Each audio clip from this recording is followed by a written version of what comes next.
Swing drive. Wood going back to the warning track. At the wall. He's not getting that. Jordan Walker, an opposite field home run. Folks, Jordan Walker is having a big opening week plus. That's his third homer.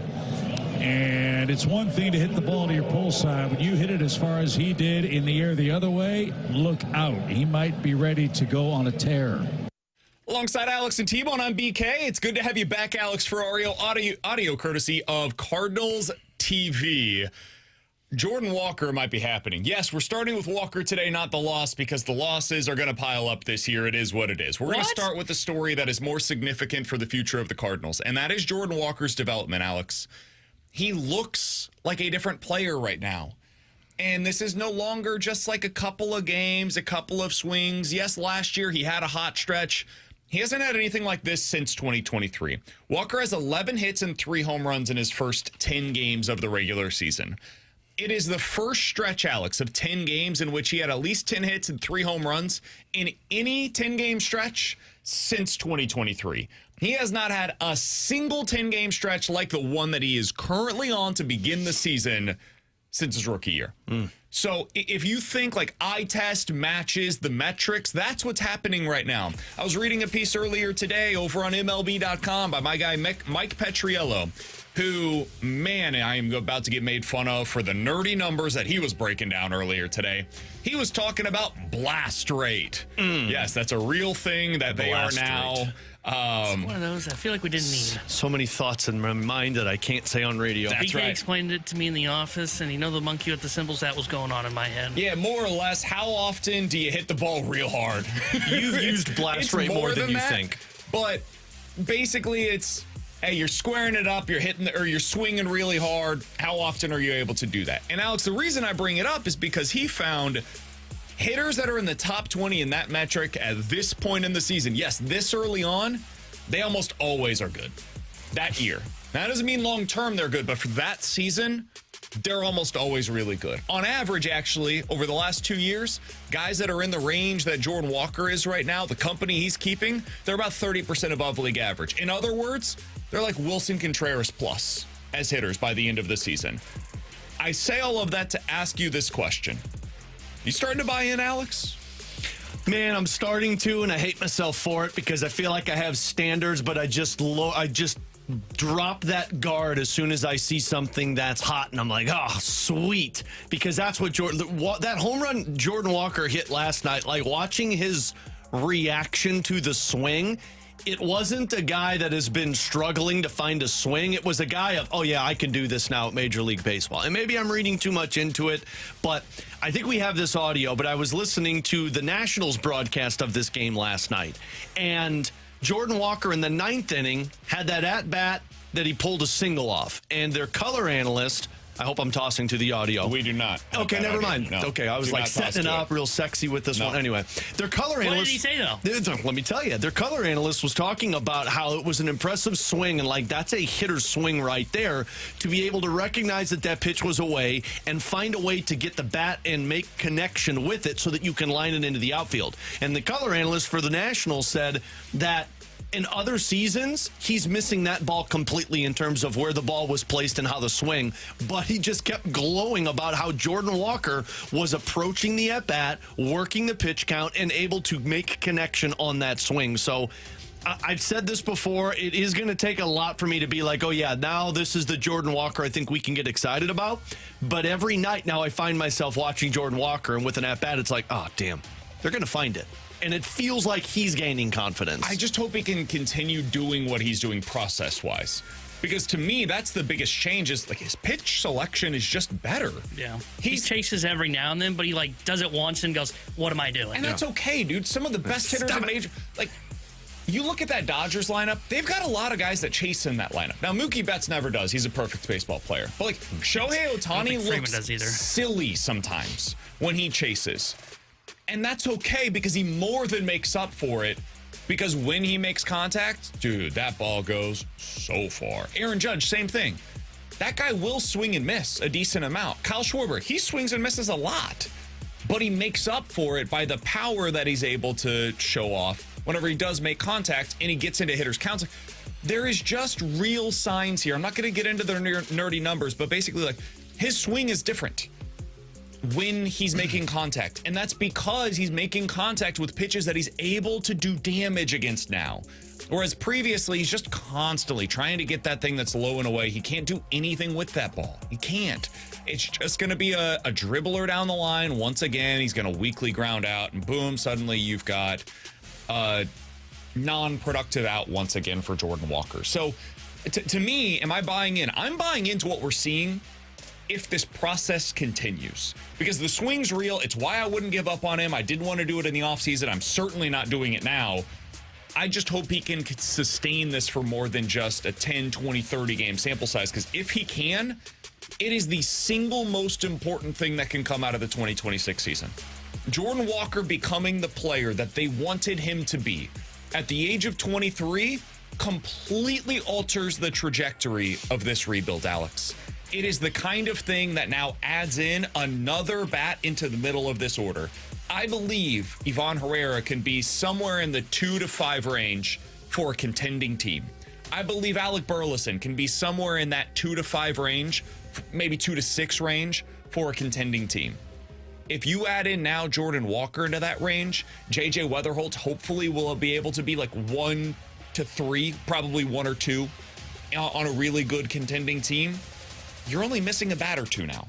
And they may be coming through your system. They may be somebody that you have to trade for. But this is the kind of thing that completely alters the trajectory of your rebuild.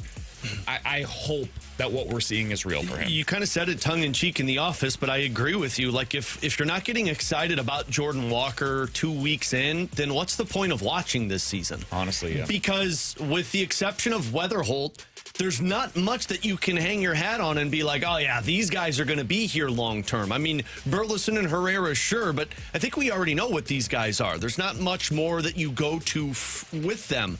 Like J.J. Weatherholt and Jordan Walker have that projection of like, man, if they hit, it's exactly what you just said. I think you have a 2 and a 3 in that three-headed monster that we've talked so much about, and you're just looking for that one other guy. To whereas if you don't have this Jordan Walker, you're still searching for 2 pieces, which is a lot more difficult. So, I mean, it's wrong to get prematurely hyped about this right now for Jordan Walker because you're going to get your heart broken if you act as if, oh, it's fixed and now we're moving forward. But it's hard not to watch his process and his at-bats and be like, that's a different Jordan Walker than the last 2 years. Thanks, Dad. Text in. And T-Bone, I'm curious your thoughts on this. Thanks, Dad. So are you buying in? Question isn't about later. It's about right now. Hell yeah. Thanks, Dad. I am buying in more right now than I have at any point since this rookie season.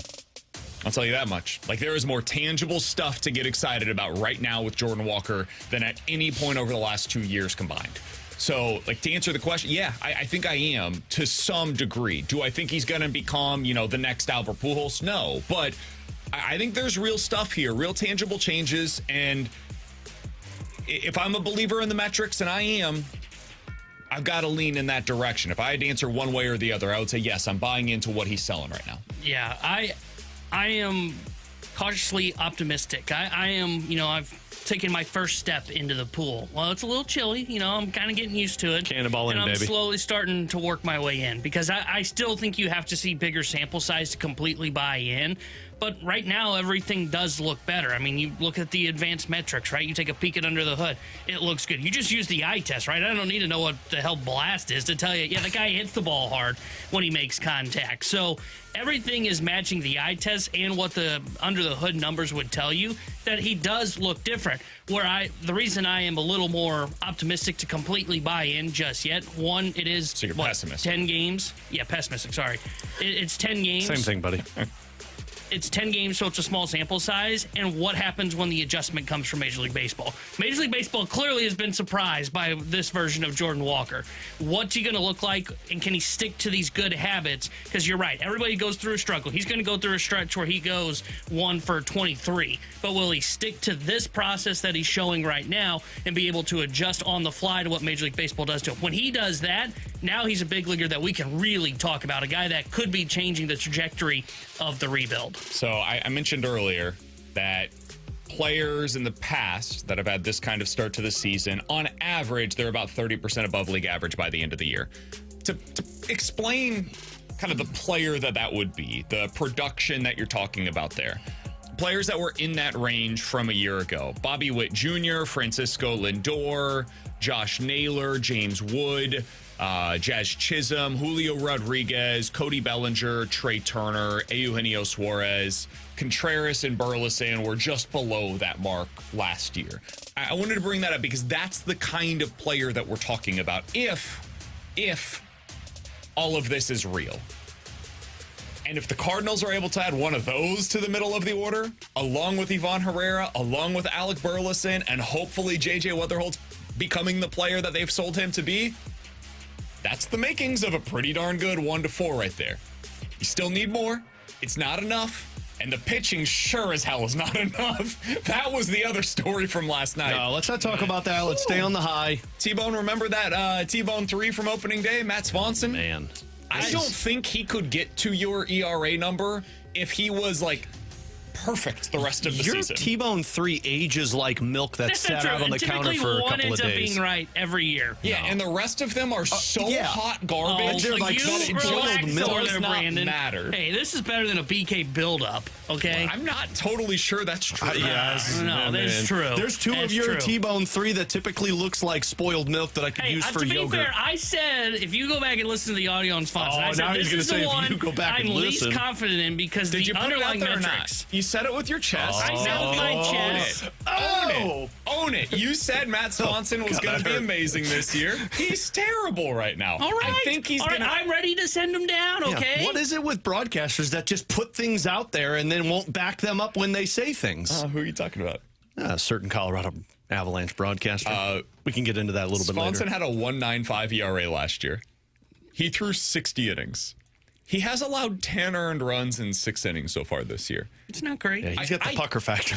I think he's going to be fine. I think long term, I know it doesn't feel this way right now, and I'm not telling you that you need to feel good about it. It's horrible. I think the bullpen long term is going to be okay. They're going to figure this thing out kind of the way that they did last year, where they'll get the right grouping up here. It might be too little too late. That's entirely possible because these games matter, just as we saw a year ago where Ryan Fernandez was blowing up in front of our eyes, and we basically never saw him again. I was told it was April not to panic by And the Chris Cardinals. happens Woodcroft the next was blowing year. up in front of our eyes, and we were told not to worry about that either. It mattered. But it's still happening. But like they're going to get this figured out. That doesn't make it any better right now. These games do count in the standings, and your bullpen's, every other day giving up 5 runs in an inning. It's terrible. So, yeah, it's not fun to watch right now, and T-Bone's guy is definitely at the heart of it. He's definitely one of the biggest problems. We shouldn't just spin a sweeper right down the middle. It's not good. It's a bullpen, okay? T-Bone 3 was so It's hard to confident. predict a bullpen, But yet It's I'm going easier to put it in my It T-Bone 3. is easier to predict the weather than it is to predict what a bullpen's going to do on a yearly basis. Certainly if you're in San Diego. All right, he's T-Bone. That's Alex. I'm BK. It's BK and Ferrario here on 101 ESPN. Coming up in 15 minutes. get it. Excited to be joined. What? What? Do you know what the weather is in San Diego? No. Dude, it's 70 and sunny. Every day. 340 days. They have one No, season I thought in that was San like Diego. an Anchorman reference or something. All right. Coming up in 15 minutes, medicine. Jeremy Rutherford will join us in studio. Excited for him to be a part of the show at 12:30. Derrick Goold, Cardinals beat writer for the St. Louis Post-Dispatch, will join us to discuss his thoughts on Jordan Walker. We'll also get his thoughts on how the Cardinals can go about reconfiguring this bullpen. There are some Major League Baseball rules that are hindering what the Cardinals are able to do flexibility-wise at this point in the season. They make T-Bone mad, but they do exist nonetheless. So we'll talk to Derrick about that coming up at 12:30. But coming up next, we did watch the national championship game last night. Michigan came out on top. One of the more impressive seasons that we've seen in recent memory. We'll talk about it next here on 101 ESPN.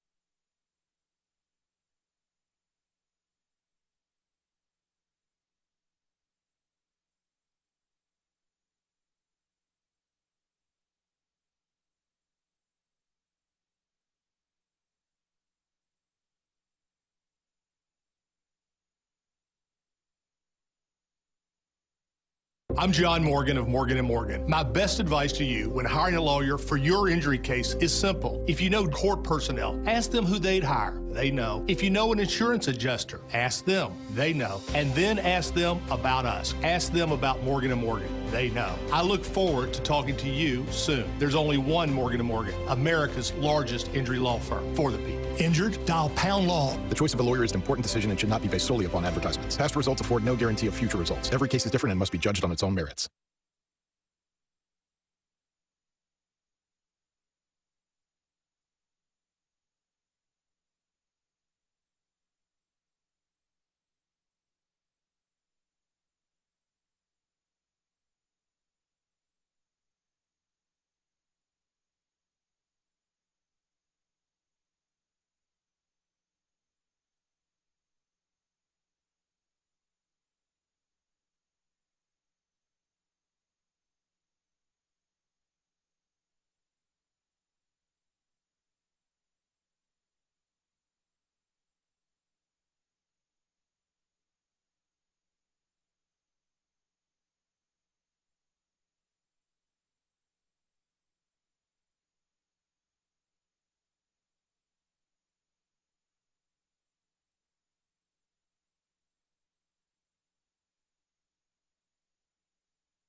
Jamie, did you know that my family's been in the car business for over 80 years? That's a heck of a run, Johnny. I know one thing. I have been very satisfied as a customer of yours for over 25 years. I can't imagine buying a vehicle anywhere else. Are you kidding me? When you buy a vehicle from our family, you can be sure you'll get the best price and the best service. Price brings people in, Johnny, but it's your team's commitment to great service that keeps them coming back. Stop in today or shop 24/7 at Londoff.com. Everyone's a winner at Johnny Londoff Chevrolet.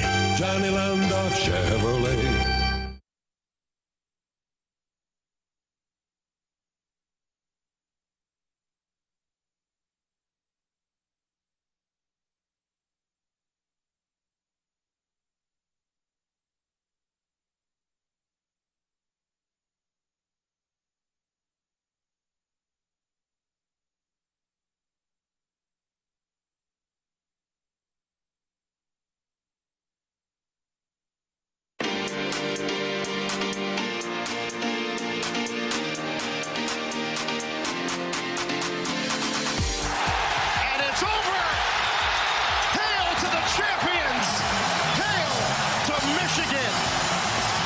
Time in 37 years, the Wolverines win the national title. An unstoppable force in this tournament. 69-63, the final. Michigan is a machine, and they're the national champions. That's what it sounded like last night on Turner Sports. Michigan finishes out the season as the #1 team by basically every metric, and the #1 team and the only metric that really matters, Alex, the national champions of the 2026 season. Alongside Alex and T-Bone, I'm BK. You got BK and Ferrario here on 101 ESPN. Jeremy Rutherford is going to join us in studio here in about 10 minutes to talk about the Blues. Alex, last night, I didn't feel like we learned a whole lot about the Michigan Wolverines that we didn't already know. This is a team that was on a warpath from the very beginning of the regular season. I remember one of my buddies, he's the biggest college basketball fan that I know, lives out in Vegas, and so he's locked in on all this stuff. And Michigan went into that tournament right around Thanksgiving. They played against, at the time, teams that we thought were going to be really good this year, in Auburn and Gonzaga. And in that same tournament, they played against San Diego State. These were the final scores of those games. 94-54, 102-72, and 101-61. The closest margin of victory was 30 points in those three games. They were neutral site games, and it was clear from that moment until right now, that's the best team in the country.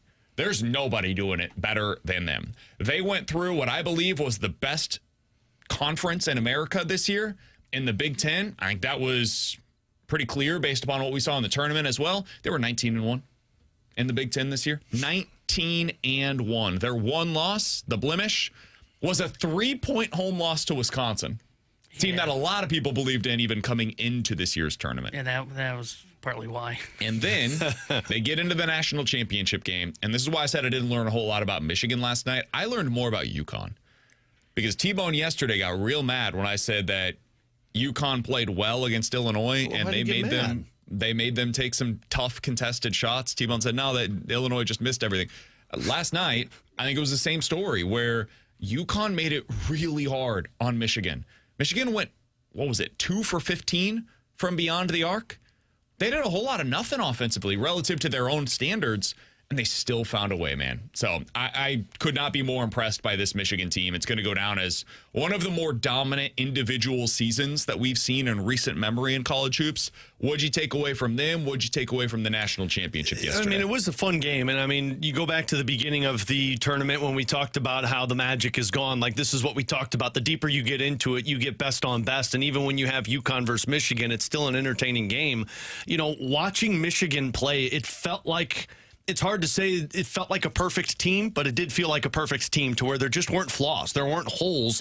But that's what I think was most impressive about it staying competitive was UConn was able to find some of those or at least force them into it to keep it close. So I think more importantly in that one, you're seeing, and I don't even know if you could call it the evolution because Dan Hurley's already there, but you're seeing two coaches in college basketball that might be the faces of it moving forward for at least an extended period of time for what they look like and what they've accomplished, because we were talking about it in the office, like especially with UConn, it's not like they have any big time names that you look at and you're like, oh my gosh, this was a team that probably compared to other years would be worse. And they still found a way to get themselves to this point and stay competitive with Michigan. So, I mean, it was an entertaining game. And anytime you have tight basketball like that, it goes to show you in terms of the coaches and the expertise that they provided in it. Yeah, I mean, that Michigan team was a buzzsaw. And it's funny that Dan Hurley, who had one, 2 years ago, 3 years ago, ran into one and eventually lost in the national championship game. But, I mean, I agree with what BK's saying with UConn, to where, like, I didn't think they had any business staying in that game. And yet they were able to hang around in it all night. I think we both said we thought Michigan would cover in that game. You know, I said they would win by 10+. That's how dominant I thought Michigan was. And UConn was able to just muck up that game. Now, I think it helped that Lendenborg was dealing with an injury. No doubt. I think if he's healthy, I think Michigan probably ends up really winning that game more by what I thought, which was 10+. But, man, UConn's ability to just kind of make the basketball game ugly and make it a physical fest running Michigan off that three-point line.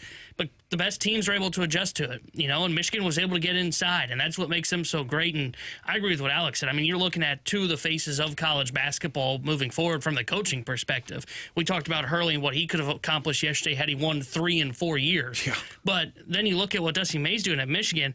I think he's only going to get better from here at Michigan. I mean, he's one of the best coaches in the country, and I think he is going to be the face of college basketball here soon enough, along with Hurley. I don't know if he's getting better from here. It's hard to get better than this. I mean, this is one of the best college basketball seasons and best college basketball teams that we've seen in a really long time. But I think he's going to be around for a while. And it's the rare...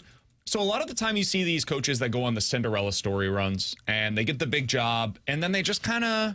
fizzle out. That doesn't mean they fail every time, but they never have the same run that they had when they went on that Cinderella run. So I looked back through a lot of these last night, Alex, because I was curious. Like, it felt anecdotally as though Dusty May is kind of like the one guy that's really done this, right? One big at FAU, made it to the Final Four in 2023. Then a couple years later, he's now the national champion at Michigan, right? So you look back, other guys that have been in a similar spot. The original Cinderella, so to speak, was 2006. Jim Larrañaga gets to the Final Four with George Mason. He then takes a job at Miami. It takes about a decade, but he eventually does get to the Elite Eight and then finally the Final Four. That's the ceiling that he reaches, but, you know, had some real success there. It just took a really long time to get there.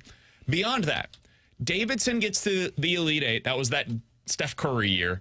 Their coach stayed there for 15 years, never advanced beyond the first round after. I'll bet he regrets not leaving. Shaka Smart made it to the Final Four with VCU in 2011, has never advanced beyond the Sweet 16 since. Hell, he's only reached the Sweet 16 one time. Hell, he's on since that second or third power program too. Andy Infield goes to the Sweet 16 with Florida Gulf Coast. They did that in 2013. Got the USC job the very next year. Spent a decade there. Made it beyond the second round once when he got to the Elite Eight back in 2021. Porter Mosier, T-Bone, you're familiar with his work. He went to the Final Four with Loyola of Chicago back in 2018. Then made it to the Sweet 16 in 2021. T-Bone, who'd they beat to get there? Do you remember? I remember. He hasn't made it past the first round in 5 years with Oklahoma, though. Shaheen Holloway, he goes to the Elite Eight. You guys remember that St. Peter's team? Man, what a story they were. Hasn't made it to the tournament in the 4 years that he spent at Seton Hall. So the reason I bring this up is because Dusty May not only had success at FAU, where he was unbelievable, they were the story, all that stuff. Then he also had success the following year at FAU, and now he's followed that success up with a national championship at Michigan. One of the better stories that we've seen in college basketball in years. Well, and the impressive part, too, is, and correct me if I'm wrong, I think that first year at Michigan, he basically brought over some of those FAU guys, because he had that big man. I can't remember his name, but he was the guy that was really the focal point or the face of... Vladimir? I can't remember. Vladislav. He was Sounds the one like that an brought Illini player. He brought over, a couple of years now it would be, but he brought him over from FAU for that first team at Michigan, and they were good. And then you see him evolve and go to the portal. I mean, all 5 guys were transfer portal guys, and he hit on that. And that is the big key in college basketball now. We talked a little bit about this yesterday with Dan Hurley. What had made his run impressive was he got to 3 national championship games in a 4-year period, while also doing that through the beginning of the NIL era. And now you see Dusty May take this, evolve the team when he comes over from FAU, and is able to take that next step with more money that he's given and go to the portal, get all the right guys that end up fitting perfectly like a puzzle, and builds just this incredible team that goes on to run where they're 37-3 on the season, which is ridiculous. Crazy, man. What a year. And he is going with the formula that we've seen across college basketball that's winning: size. They're monsters out there, dude. I mean, you look at every position, it's like, all right, Yaxel, he's 6'9". Your guy, Johnson, 6'9". Mara is 7'3" and athletic. Like, that guy can actually move on the basketball court. He went up for that alley-oop, and he, was on his tiptoes. It's absurd. And he's skilled, too. Like, the full court passes that he's able to make. I mean, it's just a really, really well put together team, and you can tell there was thought with everything that they did. It's one of the things that I've given a little bit of criticism to Dennis Gates at times in the past, where it's like, all right, I see how individually some of these players could appeal to you, but you've got to make them into a team. Like, there's got to be an ability for them to come together and all of this to coalesce in a way that allows you to win basketball games. And sometimes they're short on shooting. Other times they're short on big men. Like, there's just not enough to come together and be a legit contender. This Michigan team had everything. There was nothing that they were missing at the end of the day. And it speaks to what you were saying. The portal is now open. These next couple of weeks, the reason why there is so much emphasis on them for college basketball teams across America is because of what Michigan just accomplished. They had 5 starters, all of whom started elsewhere. None of them started their careers at Michigan, and they were able to come together this year and win a national title together with the right coach leading them. So, really big couple of weeks in the college basketball scene. T-Bone's Illini, as of today, have a pretty darn good roster coming back, and if you're able to supplement that with a couple of really good pieces through the portal, they've got national title aspirations next year. Yeah, our Missouri Tigers, Alex. We're going to be next year's Michigan. They don't have a point guard right now. Oh, that's a problem. So you'd say national title aspirations? They also don't have a big man. National title aspirations. But man, do they have some interesting freshmen coming in. At least Trent Pierce is still there. They got a 5-star coming in? Yeah, really good freshman pieces. What do you got? Better than that.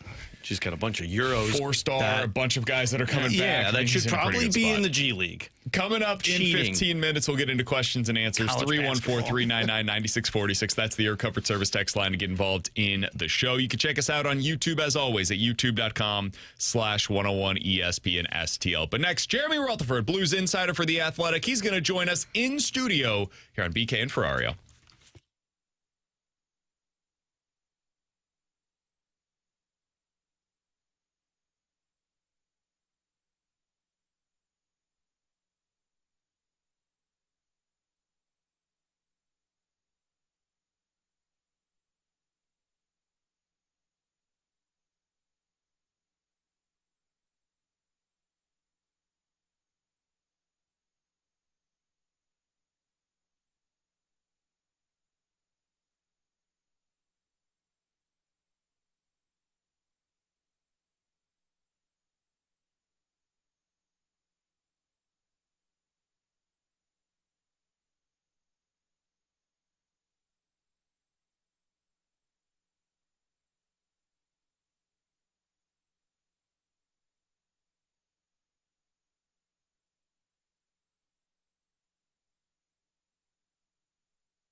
Tanner Hendrickson here. The Sports Center update brought to you by Saliga Heating and Cooling. Blues will be back in action tonight as they host the Colorado Avalanche. We'll have pregame coverage starting at 6 o'clock with Alex Ferrario. Puck drop at 7 o'clock with Chris Kerber and Joey Vitale. And Game 2 of the Cardinals' 3-game set in Washington is tonight. 5:45 will be first pitch as Matthew Liberatore will get the start for St. Louis. The Sports Center update was brought to you by Saliga Heating and Cooling, a Daikin heating and air conditioning dealer. It's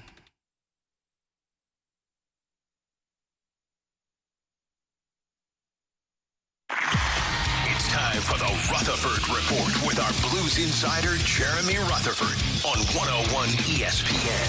JR is brought to you by Evergreen Wealth Strategies, helping everyday people every day. Visit evergreen-ws.com.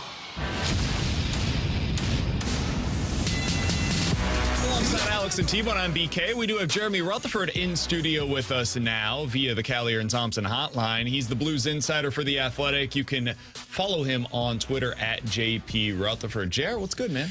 Not too much. Just headed out to TPH out there at Centene today to speak with the lads. I think it's a professional day, and they found a unprofessional They went with you? sports writer. Look at you, JR. Come out and say a few words. So stop by the studio today and see how to the boys. Somebody asked BK and I to do a pump-up speech for a hockey team. Mm-hmm. Danny, who works on our sales team, asked us to come out and give a rah-rah speech to his daughter's team before a big game. And we unfortunately, we couldn't do it because we weren't at Centene, but I kind of looked at BK and I joked. I said, man, they really think highly of us if they think we can give pump-up speeches. I don't know what we would do that makes anybody think we would get excited. I can't picture you two at all giving a pump-up speech. I don't use my words properly enough to give a pump-up BK speech. going, we're going out there and having fun. All right, now I need you to use the blast rate when you're out there on the ice and make sure you square up properly. And if you don't, I'm going to have some numbers against that. I'm aware that is not exactly the greatest way to motivate individuals. What, analytics? I don't think that would probably be my line of... I think if you busted out an Excel sheet and a pie chart and a calculator, people would be like, let's go win. Absolutely. Okay. Sure. Both of us have glasses, too, so it'll work that way. Jay, I've been looking at a lot of charts lately about the Blues playoff odds, and have you? It's Great not transition. You only have to look at one. Yeah, it's not great. About 5% chance right now. Last night, the odds went down because of what took place in some of the other games across the NHL. How are you internalizing all of this? We did this last year, and it worked out. And they ended up getting into the postseason, but... How are you watching this year? Yeah, last year they were in better shape. I know they were 8 points back when they came back from the Four Nations, but going into the final couple games, they were in better shape. I said this yesterday that if you win in San Jose and LA, and then you follow that with a Colorado win, holy smokes, like buckle up, right? But, losing a couple points in those games, even though you got the overtime in the LA game, really hurt. And then also everybody, you have to factor in the schedule. And I think that's what people don't look at when they look at the standings. 2 weeks left to go in the season. They just look at the points. But when you see how many times these other teams play each other, that really affects things. And we saw that last night with Nashville. So the players could care less about the draft pick. Could care less about it, even if they weren't chasing down a playoff spot. But where do you fall on that to where 2 weeks ago we were talking about, regardless, you're going to get a top 5 pick, which isn't a good spot. And now you're sitting, 8th if the draft were to start today. So now the draft pick is starting to distance themselves, and you may not make the playoffs still. Yeah, I'm glad you got did you get the couldn't care less thing right? Every time I try to say that, I think I butcher that, right? He didn't do it? No. I think I butcher it all the time. That's why I avoid that phrase. I'm not going to correct him, but no. He does, what does that mean? You said they could care less, which means that I thought I said they couldn't care less. No, I'm pretty sure I did. T-Bone, check the tape. Check the tape, we T-Bone. We can do that later. JR, go ahead. Yeah, I get corrected all the time, but I think it's a situation with this draft pick. I didn't say a word. I just want it to be known. You are. I'm pretty sure I said couldn't care. I'm going to have to look back. He's taking out on me on the podcast tomorrow. Watch, yeah. He's right. Look, it's the age-old debate. It's the making the playoffs versus the pick, and the one thing that I was telling some Blues fans the other day, the percentage difference of finishing with the 5th worst record or the 7th worst record isn't that big. Could it make the difference in the lottery balls and the combinations, and it decides whether you get that top picker. It could. But to me, do you want Jimmy Snuggerud going the last 15 games without scoring? Do you want some of these things to transpire in the last month of the season as those players go into the offseason? Or do you want them going out on a positive note, and so you're a percentage point behind where you would be in that draft ladder? That's the way I look at it, and things are going to work out the way they work out. Yeah. I think the tough part about it this year is, and I'm no draft expert. I rely on guys like Alex and you and the people that are doing this for a living to tell me what the draft is going to look like. But it seems as though there's like 2 real elite guys, and then there's a list of like 5 or 6, probably roughly. Once you get to the 9th overall pick is where it starts to dip. And so I think that's where the concern is, JR. It's not so much like, can you get a top 2 pick? Because you're right. The difference is like, hey, at the 8th overall selection, you have like a 5% chance, and then it goes up by like a percent for every pick thereof. What's tough is when you drop into the 8, 9, 10, 11 range, now you're potentially missing out on any of those like borderline elite level prospects potentially. And that's where you miss out on the playoffs and you miss out on those top of the line level prospects. You end up just stuck in the middle once again. No, I think agree. that's a tough part. I agree, and I totally understand the argument. I just look at it as if you have the 8th worst record and you have I don't have the chart in front of me, but a 6.5% chance to get that. You still have a chance. You have a chance to get that number 1 overall pick. And if you have a 8.5% chance, is that going to drastically change I don't things? think so. I think the tough part is not so much the odds to get into the top 2. It's the odds are higher of you selecting lower. Yeah. Right? And that could happen. The floor goes down. The ceiling is basically the same. Yeah. It's a 3% chance difference between you and the 4th overall pick right now, or 3.5% chance difference for the 4th overall pick. But the problem is there's a 15% chance that you'd get the 4th, a 44% chance you get the 5th, and right now you're at a 54% chance that you're drafting 8th overall, 30% of drafting 9th overall. Exactly. And those odds are the ones that I'm talking So I know what you're saying, so that if you don't get the number 1 overall, you don't get the number 2. Now instead of 4 or 5, you're 9 or 10. Yeah. You're more likely to drop in this scenario way lower, where some of those high-level prospects, you just don't have access to them anymore. So that's the benefit, more so really than any of the like odds jumping to potentially get way up at the top. The benefit of drafting 5, 6, 7 in this year's class, Alex, T-Bone looked up, so I looked up too. Is that you have the ability to get one of those second-tier prospects. Yeah, no, I agree. I get it. The only thing is if you look at where players have gone in previous drafts, you might find a player who had a 12-year career who was drafted 11th, and the guy who was drafted 5th, fizzled out. Like, it's just an inexact science. And so, to me, I go back to, do you want the Blues to,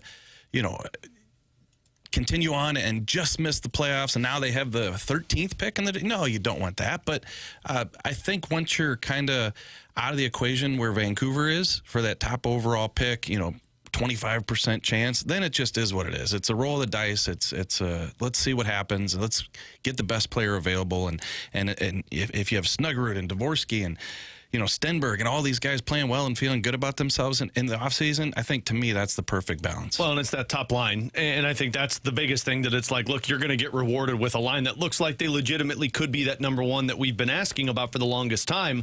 As I put the absurd numbers out on postgame Sunday night, JR, the response that I continued to receive was, yeah, but 2 weeks, 3 weeks don't matter. Are they going to do this in October and November? Have you seen anything that feels different than last year, to where we saw it and we were like, oh, that's going to carry over, and it didn't, versus now they're doing this since, the end of February? Does that make you feel more like it could carry over to next year? Okay, so I hope this answers the question, but I got a little bit of a different take on this. It's not so much, can you look at things that were happening at the end of last year and say that can they carry over? Can you look at things at the end of this year and say, can they carry over? To me, it's 2 different rosters. And so last year when they did it, and then you saw that they were going to keep that same roster together, basically, and you thought to yourself, okay, now we got to, and I got caught up in a little bit too, this team's going to compete this year. Could they be 3rd in the Central? Look, I want to stand by all that stuff. We did those bold predictions.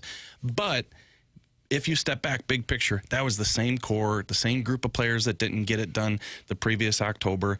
This, to me, is different. You've turned the team over to the Holloways, the Snuggerudes, the Dvorskys, so on and so forth. And so now when you come back next October, yes, the question is going to be, can they carry it over?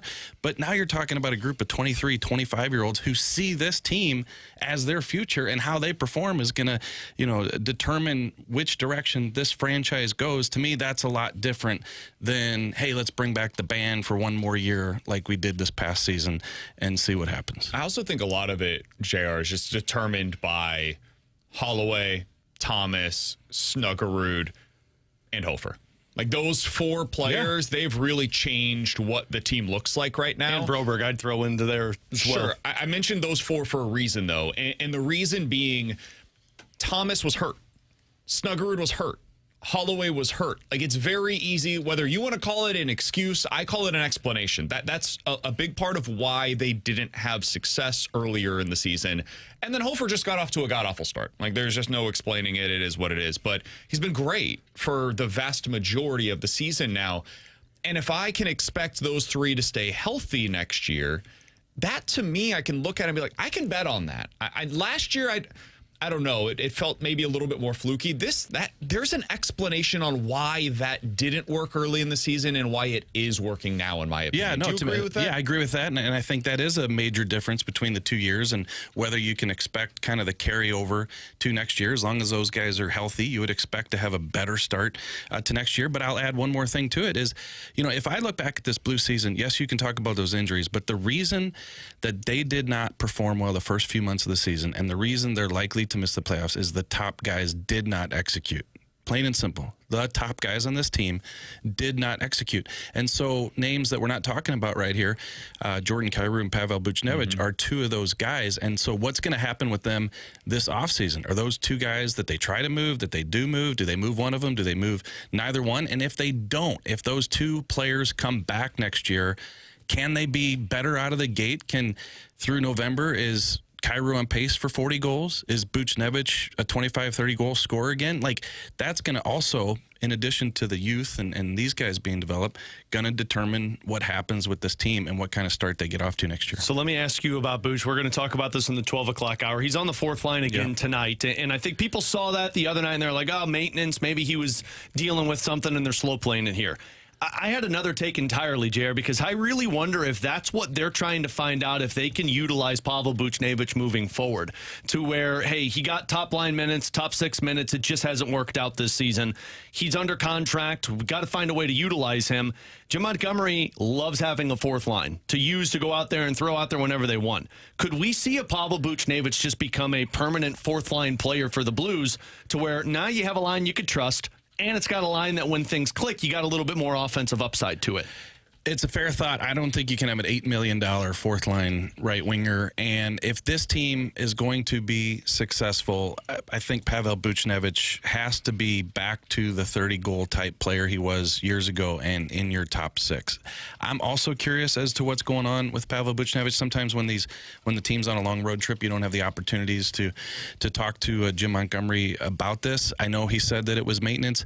Not typically do you see a guy be a healthy scratch and then play on the fourth line the next 2 nights and it's a maintenance situation, especially when you've only got 6 games left to go in the season. This could be a signal to Pavel Buchnevich. I mean, I think a lot of these Blues veterans kind of are getting signs that, look, if you stick around, if you don't want to waive your no trade clause, like, this is what you're looking at here in St. Louis, because this is what we're doing. So, something to put in the mind of Pavel Buchnevich as he heads into the offseason. But I guess to tie it back to your question, man, I mean, if you can have a Buchnevich on your fourth line and he can perform and be that type of player, I suppose, but that's not what they signed him up for. He's Jeremy Rutherford. You can find his great work, including today's mailbag, over on The Athletic. You can also follow him on Twitter at JP Rutherford. That's where all of his great coverage is at. JR, appreciate the time as always, Thanks, man. boys. Talk with you again next week. See ya. You got it. That's Jeremy Rutherford joining us here on BK and Ferrario. You can also see him on the Last Minute Blues podcast with Alex Ferrario and Donnie Fandango as well. So check that out each and every week on the YouTube page, youtube.com/101ESPN STL. Coming up next, questions and answers here on BK and Ferrario.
questions, BK and Ferrario may have the answers. Questions and Answers is presented by 100 West Dental. Does your dentist actually satisfy you? Dr. Pryor and his team will at 100westdental.com. Alongside Alex and T-Bone, I'm BK. All right, let's get into questions and answers from the 314. Guys, do you think that Matt Swanson is the most disappointing Cardinals so far this year? I mean, yeah, I don't even know who I would put a second. Yeah. Yeah. Any of those other bullpen arms, like you had no expectations Take for. a bullpen arm, we could like rank them based on their disappointing. Sounds like a start. circle of trust. May might be 2, if not 1. Dustin May's been awful so far. I think we knew that was possible and or likely, though. I didn't think Swanson was going to be this bad. I We thought were talking about Swanson being the closer this year. And I guess that's fair because I would say May 2. And the reason I had more hopes for him was because the velo was back up. I thought it was an easy, velo's down equals it's easier to hit. And well, turns out if you still can't locate the ball, it doesn't matter. You could throw Nathan Church into this mix too. And I know some people, like maybe he fits into that conversation for you where you just expected nothing out of him. Totally fair. I thought he would be better than this. I thought he would be better than a guy that hits 115. And he hasn't been. So I'll throw Nathan Church into that mix on the position player side of things. Honestly, though, position player-wise, pretty good returns. Most of them have been okay at worst. Yeah, maybe win a little bit because his bat, but I don't know how much of that is like he thinks he's a cleanup hitter because he had to hit cleanup, you know? I'm never going to judge him based on his bat. I want it to be better than this. Yeah, that's kind of what I was thinking. He's a very good defensive player at the most important defensive position in baseball, and he's going through a tough spot right now offensively. I think he's going to be fine long term. Now, if he finishes the year with a 500 OPS, yeah, that'll be disappointing. But I don't think he's going to. I think he'll eventually figure it out. So yeah, I think for the most part, you've seen pretty positive returns. From the 314, guys, how would you evaluate J.J. Weatherholt so far this season? Have you guys looked at his numbers? He's not slugging. I was going to say. He's hitting well for average and gets on base at decent clip. I think he's on a 9-game on base streak. He's got 10 hits in his first 10 games of the season. Not that much. I think he's been on base. He's reached base safely in every game so far this year. Oh, is it every game? I thought there was one game. I believe it's every game. I think every game he's reached base safely. I don't remember what the caveat is there. I think he's been fine. I was hoping, we got a little out over our skis on, and I don't even know if that's even fair to say, but, we saw the home run on opening day on like a pitch that shouldn't be a home run, right? He drilled a fastball out of the zone to dead center, and we thought, maybe there's a little bit more power in here. And right now I don't really see it. Like, I see a good baseball player. I don't see a guy that is going to be a star/superstar. The most impressive part about him is the way that it feels like he dictates all his plate appearances. I never feel like the pitcher's like, I've got J.J. Weatherholt right where I want him. For the most part, I feel like he's up there going, all right, I know what you're going to do. I'm going to take anything that's out of the zone. You come in. If you don't, I'm going to get on base. I've got it. He reached base safely in every game he started so far this year. Okay. He had that one game where he went 0 for 2, but did not start the game. Came in late on that one, right? That's right. Yep. Yeah. Gotcha. Yeah, I mean, I think he looks like a guy that is he's can't form the sentences right now. He hasn't disappointed at all, but it's not as if this guy looks like he is about to be a Red Jacket member. Like, he looks like a good baseball player. He's a guy that's going to get on base like for you. Brendan Donovan. With the potential player, for right? pop. He is what he was sold to be. That's what he is so far. And there's nothing wrong with that. This is why I said coming into the season, I hope people aren't expecting him to immediately be a superstar, because that typically requires a lot of power. And then we saw that home run and we're like, maybe there's more power. And now it's like, no, that's probably what it is. Good on base, good average, really solid all-around player.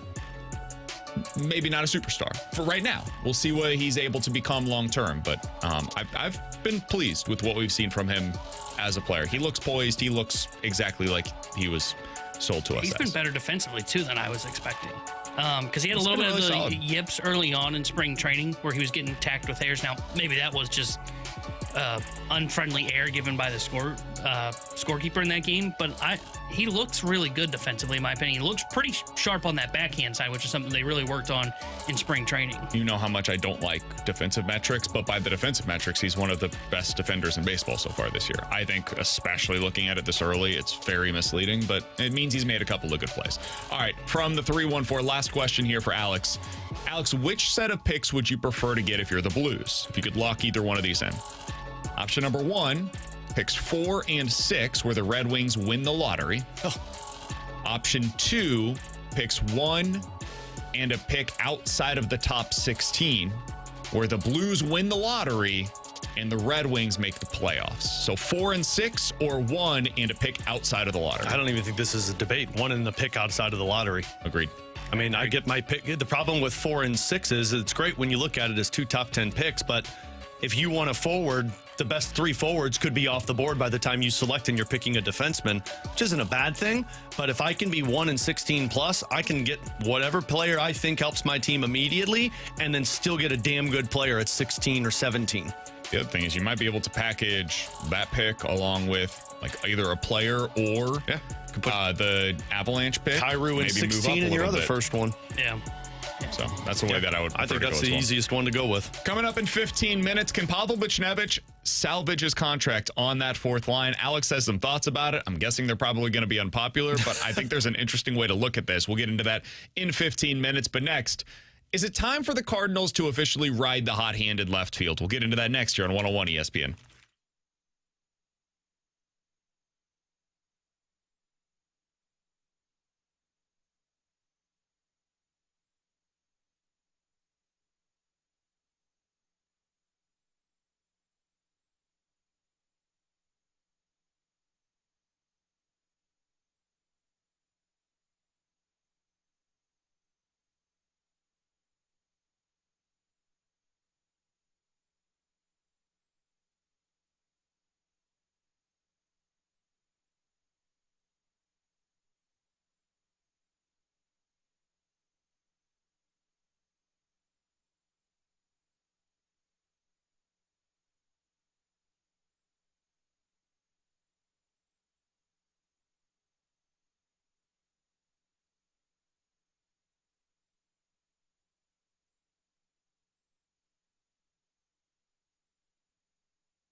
Alex and T-Bone, I'm BK. All right, I'll go ahead and ask it. You guys know I'm the leader of the church heads. Are you guys ready to ride the hot hand in left field? And Yes. by hot hand, I mean the guy that had the good game yesterday. You didn't have to So explain JC, that. yeah. Yes, I'm ready. I think you tried the Nathan Church experience, and it has not worked out for you. He's got great defense, no question about that. He's fast, but you got to have somebody that can at least make contact. And that has not been Nathan Church, since opening day? Has he had a hit since opening day? No. 8 strikeouts in 26 at-bats on the season. Yep. I think all of those have come since opening day. I think it's time to move to Thomas Ajacey in left field. Probably what the original plan was before the Velazquez, Nathan Church ordeal happened and Sajasi went to the World Baseball Classic. Yeah, I'm ready to ride the hot hand. And I brought this up yesterday when we kind of talked about it. I thought maybe they would go a little bit longer with Church, and maybe they will. Maybe yesterday was just, hey, giving him a day, reset in the hitter in the batting cage there with Brant Brown. Although watching Sajasi last night, I was like, man, that guy made a difference, right? So I think I would ride the hot hand. And I'm not convinced that Sajasi's going to be a guy that just takes this job and runs with it, because I think he's capable of going on the same kind of run Church is on, where he goes 0 for 20 with 8 strikeouts. But right now, he's playing better. I would put him out there in left, and then when he tails off, you can go right back to Nathan Church. I would just keep doing this until Newpark comes back. Yeah, it's interesting because in that Boston series, you've got 2 lefties, so I think you were going to see a lot of Sajasi in that series anyways, just based upon the matchups. The other 3 games, though, coming up, the next 2 against Washington and then the final game against Boston, you've got righties on the mound, and that's where you would typically see Nathan Church into the lineup. I think I lean where you guys are at right now. I would just go with Sajasi. Like, of these next 5 games, so the next 2 series, Washington and then Boston, throw him out there for 5 of them. Or, excuse me, for 4 of them. Like, so you get one of them for Nathan Church. If you want to throw him out there like that Sunday getaway day game against Boston, fine. You might even be able day after night. You might be able to get both in at that point, like give Scott a day off, right? Sure. But that other than that, man, yeah, I know it's a small sample size, and you don't want to overreact to, 7 games of bad performances. But it wasn't just bad. He looked completely overmatched at the major league level. And when you have such little margin for error in this lineup, and you have another young guy that has some upside that they do want to see what he can do this year, and you've got a clock on it all with Lars Nootbaar's return, this is what you get. And it sucks. It's a little bit unfair to Nathan Church, but this is the big leagues. It's not about being fair. It's about let's see what you got. If you take advantage of it, great. Look at the bullpen. If you have 3 straight good appearances in the bullpen, you start moving up the ranks. You start getting more opportunities later in the games, higher leverage situations.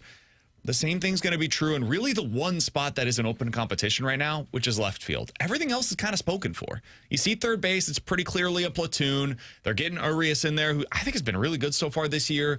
Whenever they've got Ivan Herrera behind the plate, that's kind of the way that you can mix and match in your infield. Other than that, though, like center's the same every day, right's the same every day, and it should be right now. It's the one spot where you can potentially get Sajasi's name into the lineup, and I think he's deserving of it currently. Yeah. More so than Church. Yeah, and I think it would be a different story. I'm glad you brought up the way it looks at the plate, right? Again, because I think some of this, yes, it is small sample size, but it does go to what you see with the eye test. And even if you peeked under the hood, it wouldn't be pretty for Nathan Church. But it'd be one thing, like, if he was just squaring up the baseball, the thing they would always say for Matt Carpenter when he'd go through slow starts, well, he's hitting the ball hard. He just happens to be hitting it right to the fielders. Okay, well, if he was doing that, then I could at least hear the conversation of, okay, maybe you do kind of continue to throw him out there, and we'll just start to see if some of that batted ball luck starts to go his way. But to what you said, he does look overpowered. It looks like what he looked like in the his first run at the big leagues last year. In the final, what was it, month and a half that he was up here? To where he goes to the plate, I know he's an out, and I know he's going to be down the count quickly, and then it's just a battle of, okay, does he at least put the ball in play and give himself a fighting chance? And lately, it's been no, he's not giving himself a fighting chance. He strikes out and he's going back to the dugout. And it goes back to the conversation we had in spring training, to where we were talking about, like, who plays more into the future of the Cardinals. And I think it's Thomas Ajacey in terms of his role. And it's unfortunate because I was hopeful that Nathan Church could become one of those Cardinals devil magic players. But you look at it in all reality now, and Thomas Ajacey might be a super utility piece for the Cardinals in 3 years when they're trying to be competitive. I don't know if Nathan Church is that. So I would give the extended runway to Sajaci and just say, let's see if you could be an everyday left fielder, because maybe his bat can get hot with everyday playing time. All right, other thing that I wanted to get to here. Earlier today, I was reading over on ESPN.com. David Schoenfeld had a piece ranking the watchability for each team across Major League Baseball. All right, so he went from 1 to the very bottom of the league. Number 1 most watchable team in Major League Baseball. T-Bone, did you read this yet? Alex? Who do you think is the most watchable product based upon star power, young talent, and he calls it baseball stuff? So just other stuff that is interesting either to him or to people across My Major first League guess Baseball. is going to be the Cardinals because you brought this list to our attention. Okay, good. The Mariners were who I originally thought. Mariners are not in his top 5. He did have them at 6. With star power and all. They don't really have they do have star power, but the lack of young talent is what really held them back. Isn't like their entire rotation young talent? Not at this point. Somewhat young. It's really not all that young, though. Yeah. I would say Dodgers 1. I don't care about Dodgers are 2. This list Who's sucks. their young talent? I don't care about the young talent. It's based upon a bunch of different stuff, man. You can't argue that Seattle doesn't have young talent, which is why they're not there. Power. The Dodgers offset that with their star power. That's not watchable. It's frustrating. I guess it depends who you are. I find that to be very watchable. I like watching Shohei Ohtani and Freddie Freeman and an ace coming to the mound literally every day. I don't find that watchable. That's annoying. I hate them, but I sure enjoy watching. He has the Phillies as his most watchable team in Major League Baseball. That's true. He said the Phillies were number 3 a year ago. It's not necessarily a surprise. Schwarber hit 56 homers. Christopher Sanchez took his game to another level. Then you look at the young talent that they have right now with Andrew Painter, who was dominant in his first outing. Justin Crawford as well, taking over in center field. The Phillies have great uniforms, a passionate fan base, and they're a team that can legitimately win the World Series. So he had them at number 1. On the Cardinals side of things, Alex, you said, is it surprising? Does he have them at number 1? No, he has them at 25. Said they have no star power. literally got a 0 for star power on their roster. Makes I agree. Sense. Yeah. Decent young talent. Likes the logos or the jerseys. Oh, and he gave him a +1 for believing that maybe this is the year Walker or Gorman will put it together. All right. Do you find them to be a more watchable product than they've been in the past? Yeah, I think they're more watchable. And maybe this is just the St. Louis angle talking here because I'm trying to find something that's worth watching, but I can't find 5 teams that are less watchable than the Cardinals. I feel like they'd be probably, I don't want to give them top. You're probably like somewhere floating around like 17, 18 in Major League Baseball. But I think they're more watchable than the 5th worst team in Major League Baseball. Like, you think they're more watchable than the Padres? No. Braves? No. Astros? No. No. A's? Yes. No. I think you'd be surprised by the A's, Alex. They got some young studs. Yeah. Fine. Rangers? That's one where I think you could at least make the conversation. We could have a conversation about that because they've got Seager, they've got Langford, they've got Evaldi, they've got DeGrom. So like they've got a little more star power they than just you. haven't been good. Correct. The Giants. Do you find the Giants to be watchable this year? I find them interesting. I find them interesting. I would say they're more interesting than the Cardinals. And the reason I bring up all those teams, those are the teams that are in the 17 to 22 range for the Cardinals. I think they are really in this Tampa Bay Rays, Miami Marlins, Cardinals. I think if you had them at the top of that list, I personally would. I find them to be more interesting than the Rays or the Marlins. Marlins are maybe kind of in that same conversation to me, but yeah, that's like 22, 23 in Major League Baseball. This feels about right to me. I agree. The only reason I wouldn't have the Marlins ahead of them is just because, man, there's nobody at those baseball games, and that really takes away from like what you're watching. You can hear the air conditioning on through your television, which is ridiculous. But I think this is right because I think they felt more exciting here early on. You're starting to see their cracks as the season starts to go along. You're going to see, I think there's nothing worse. Last night was like a nightmare scenario for me for a baseball game. Reason I say that, bunch of hits because the pitching was terrible, and these guys are walking the world, and that was both the Cardinals and the Nationals, and I think that's going to continue for the Cardinals. So I don't find them really all that watchable. Walker and Weatherholt are the driving reasons for why they feel, I think, more exciting to some people than anything else. That's okay. I'd have Herrera and Burleson in there, too. Yeah, to me, I find this to be far more watchable because I'm actually intrigued by the players that are in the lineup day to day. Like most of these guys, I can see a scenario in which they're part of the future on what you're building. Pitching-wise, totally agree. This is not a fun pitching staff to watch this year. We'll get more into them coming up later on in the show. The numbers are abysmal. It's like historically bad in the modern era of Major League Baseball. Isolate the Cardinals from innings 1 through 5. I'd say they're more watchable than what they are from 6 to 9. I don't even like their rotation. Yeah, I don't think their rotation is particularly watchable either. But they're competitive either. with their bats to where I like it's at least watching it's a them game. hit, and then they run out on the field to pitch. I go, oh God. And the defense at times has some interesting plays as well. Like the position players, I'm intrigued to see. The pitching's just not there, and we've been talking about that for 6 months now. It's not surprising that this is the way that they've gone about it. Like the pitching, if I set the over-under at 1.5 of the starters in the rotation right now that is here in the rotation 2 years from now, I think you really have to consider taking the under. Yeah. You know, so that to me is part of why it's less watchable on the pitching side of things than it is on the position player side, where I think you'd set the over-under at like 5 of the position players that are in your lineup 2 years from now. Yeah, that's probably a good number. It'd be, because it's either 4 or 5 probably that you're looking at. Burley, Weatherholt, Herrera, maybe one of Walker or Gorman, Wynn probably. Like that, those 4 for sure I feel pretty good about. And then you're questioning, is anybody else going to add their name to that list? Yeah, then it comes down to like Walker, Gorman, Scott. Can Scott work his way into that? Left field, we know there's probably nobody there long term. Yeah, I mean, I agree on that, because I agree. The position players at least have some exciting, and the thing that surprised me with them is they've got a little bit more power than I thought, right? If they were going to do truly the single to death approach at the plate, and they may end up getting to it, I can tell you right now, they will skyrocket down to the bottom of my list. 314-399-9646. That's the Air Comfort Service text line to get involved in the show. Somebody on the text line said, BK, where's the rest of the NL Central on this list? Fair question. Cubs are at number 8 on the list. It feels about right. Brewers are at 11 on this list. Pirates are at 13 on this list. I might bump them up a little bit. I might flip them in Milwaukee, honestly. That's fair.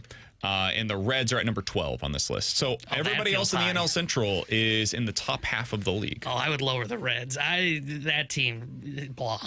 Yeah, 11, 12, 13, all part of the NL Central. And then you got the Cubs at number 8 overall. By the way, big news today for the Cubs. Cade Horton potentially going to be out for an extended period of time with an arm injury.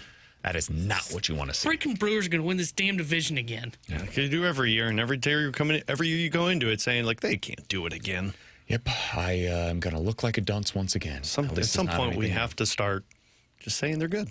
Coming up in 15 minutes, Derrick Goold's going to join us here on the show. But next, Alex is going to make the argument that Pavlovich Nevich might just be a fourth liner for the Blues, and maybe that's okay. We'll talk about it next year on 101 ESPN.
hotline and T-Bone won't answer. Stop calling us! We don't take phone calls on this show. Yeah.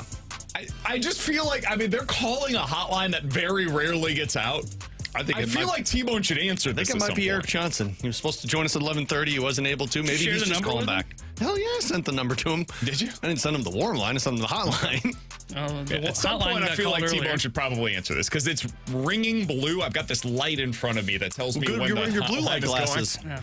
Let's give off Mike Ryder's cell phone number right now, and then they'll call him, and he can handle it. All right, Alex. As popular with Blues fans as the hotline ringing off the hook is to Tanner Hendrickson, that's your idea. It was terrible. What? That transition. I feel like it was pretty good. No, it sucked. Blues fans are going to be really mad about what Alex is about to say. Yeah, they are. That's all I was trying to get to. Yeah, people are already saying, like, this is the terrible take for our... Let me preface what I'm about to say by this isn't, in my opinion, what they should do, but I think it's something that they're considering doing, and it's have Pavel Buchnevich play as the fourth line for the team. Here's my line of thinking with it. Do you know how many line combinations they have used this season on the fourth line? Take a guess at how many line combinations they have done. They've played, 76 games. How many different line combinations have we seen this season? 10? Tanner?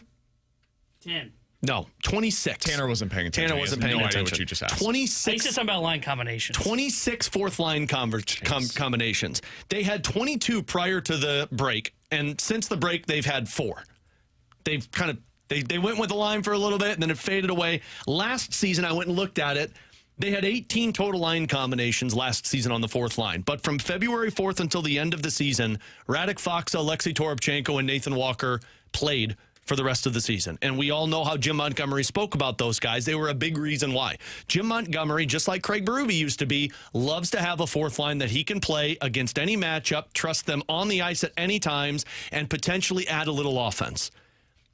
I look at this roster, and under the assumption that Justin Carbonneau is on this team next year, under the assumption that, maybe they look to move Jordan Kyrou and try and upgrade another scoring winger for that second or third line.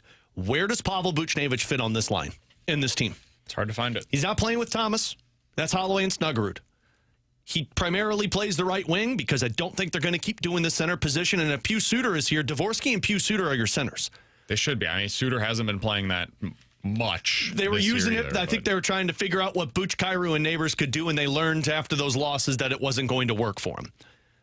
I look at that fourth line, and I look at how each guy plays in terms of their roles. Toropchenko, Jack Finley, and Pavel Buchnevich. They're all defensively sound. They play a very sturdy defensive game in their own end. All three play the penalty kill for the Blues. They're like their go-to guys.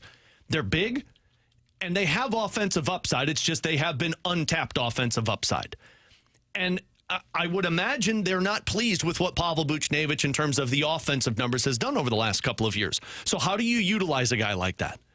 I really wonder if they look at this saying, look, it's not going to be your prototypical fourth line that plays 9 minutes. If it's a line that we trust, you could play them 12, 13, 14 minutes, and that might be the right amount for Pavel Buchnevich. And that's not saying he's going to be there from start to finish. You'll see guys move around because nobody stays healthy in an 82-game schedule. So why couldn't he be a Swiss Army knife, kind of like what they've used Pius Suter as, to where, you know what, on a night when we need him, you move him into the second line. But most nights, you have him as a fourth-line winger that plays with Toropchenko and Finley. I actually don't think it's a horrible idea. Thanks, man. And the reason being, I don't think you can trade him. Now, if somebody's willing to take him on and he's willing to go, do that. Like, I don't really care what the return is. The money that you're getting off of the books, the flexibility that it provides for you, that's the move here, right? Like, this is bad money in your books right now. It has not worked with Pavel Buchnevich. I was in favor of signing him. It has been so far at least, bad decision to do so. And he has full no trade protection. So you're right now stuck. And you've got to make the best of what is probably a bad situation for everybody. And in that scenario, to me, Alex, I don't think the worst thing is to limit his ice time. Like, you're not going to have him completely off of the ice. He's not going to be a healthy scratch every night. It's just not realistic. So try to get the best out of him on that fourth line. Use him in good situations. He can continue to be a penalty killer for you, where he's pretty darn good in that area. He's decent defensively. He can at times play with physicality when he wants to. And if you're looking for a comparison point, now there is a pretty sizable difference that I'll get to here in a minute, but if you're looking for a comparison, everybody celebrates Alex Steen playing on the fourth line in 2019. Everybody does, because it worked. It was a huge piece of that Stanley Cup winning team. Alex Steen that year was at $5.7 million. Now, that is much less than $8 million. But by percentage of the cap, it's almost exactly the same. Alexander Steen was at 7.2% of the cap. The cap was at $79 million in 2019. This year, this upcoming season that you're talking about potentially doing this with Pavel Buchnevich, he's at $8 million. The cap is $108 million. That's 7.4%. Marginally more than what Alexander Steen was as a percentage of the cap when he did the unselfish move and went down to the fourth line to open up top 9 minutes for other guys that were producing more than him at the time. Now where it gets tough. Steen had at the time, I think it was 2 years remaining on his contract, and ultimately we know he had to retire early due to the neck issues. Buch has 5. Mm-hmm. But see, here's my thing, because people are saying like $8 million on your fourth line, you can't do it. Why? You've used the $8 million. What's the alternative? Well, that's what I'm saying. You've used the $8 million on your first line, and it had not worked at all this season. You used the $8 million player with Kyrou and Neighbors, and it worked for about a 2-week window. And then coming out of the Olympic break, that line generated almost, I think it was a total of 3 points up until they finally broke them up. You haven't really done it on the third line, but you don't really have that much of a third line. If you want to play him over Berggren or Neighbors, that's fine. But I think a lot of people would say Berggren and Neighbors should probably be above a fourth line than Pavel Buchnevich.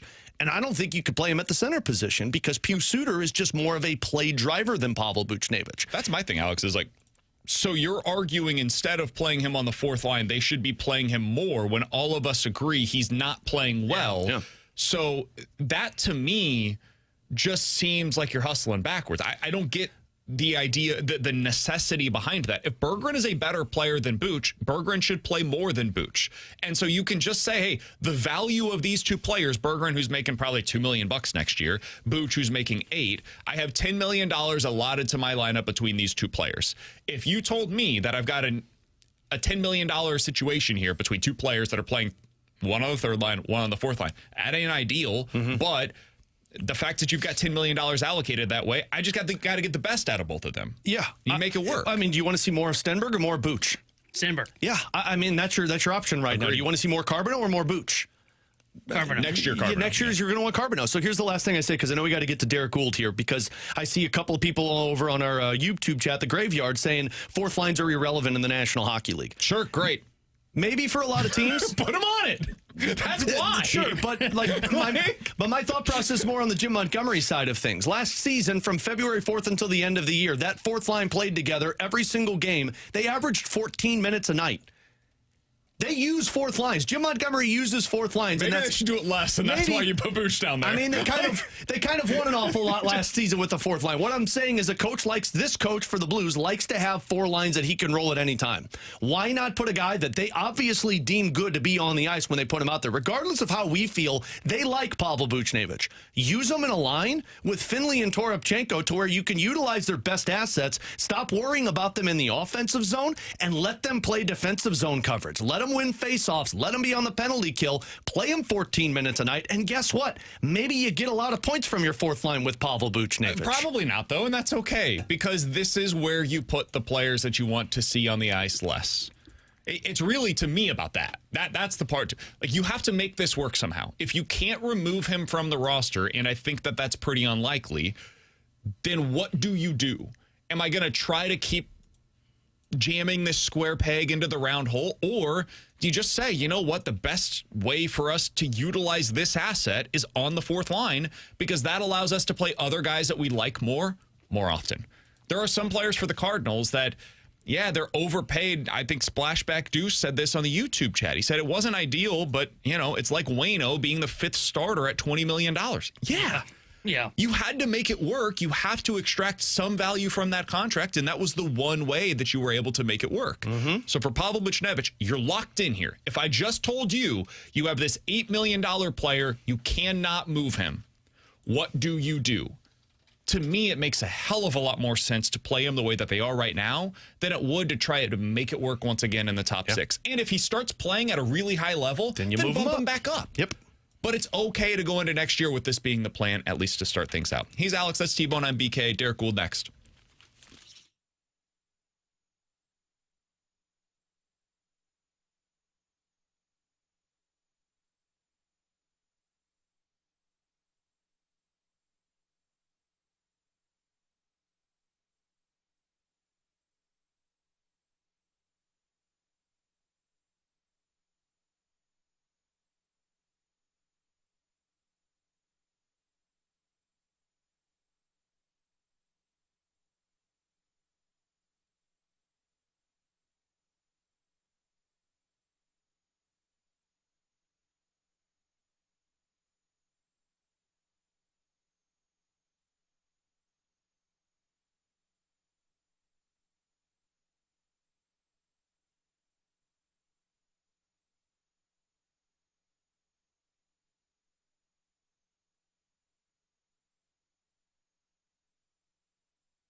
Tanner Hendrickson here, the Sports Center update brought to you by Saliga Heating and Cooling. Blues will be back in action tonight as they take on the Colorado Avalanche. We'll have pregame coverage starting at 6 o'clock with Alex Ferrario. Puck drop at 7 o'clock with Chris Kerber and Joey Vitale. And the Cardinals game 2 against the Washington Nationals is tonight. 5:45 will be first pitch. Matthew Liberatore will be on the mound for St. Louis. The Sports Center update was brought to you by Saliga Heating and Cooling, a Daikin heating and air conditioning dealer.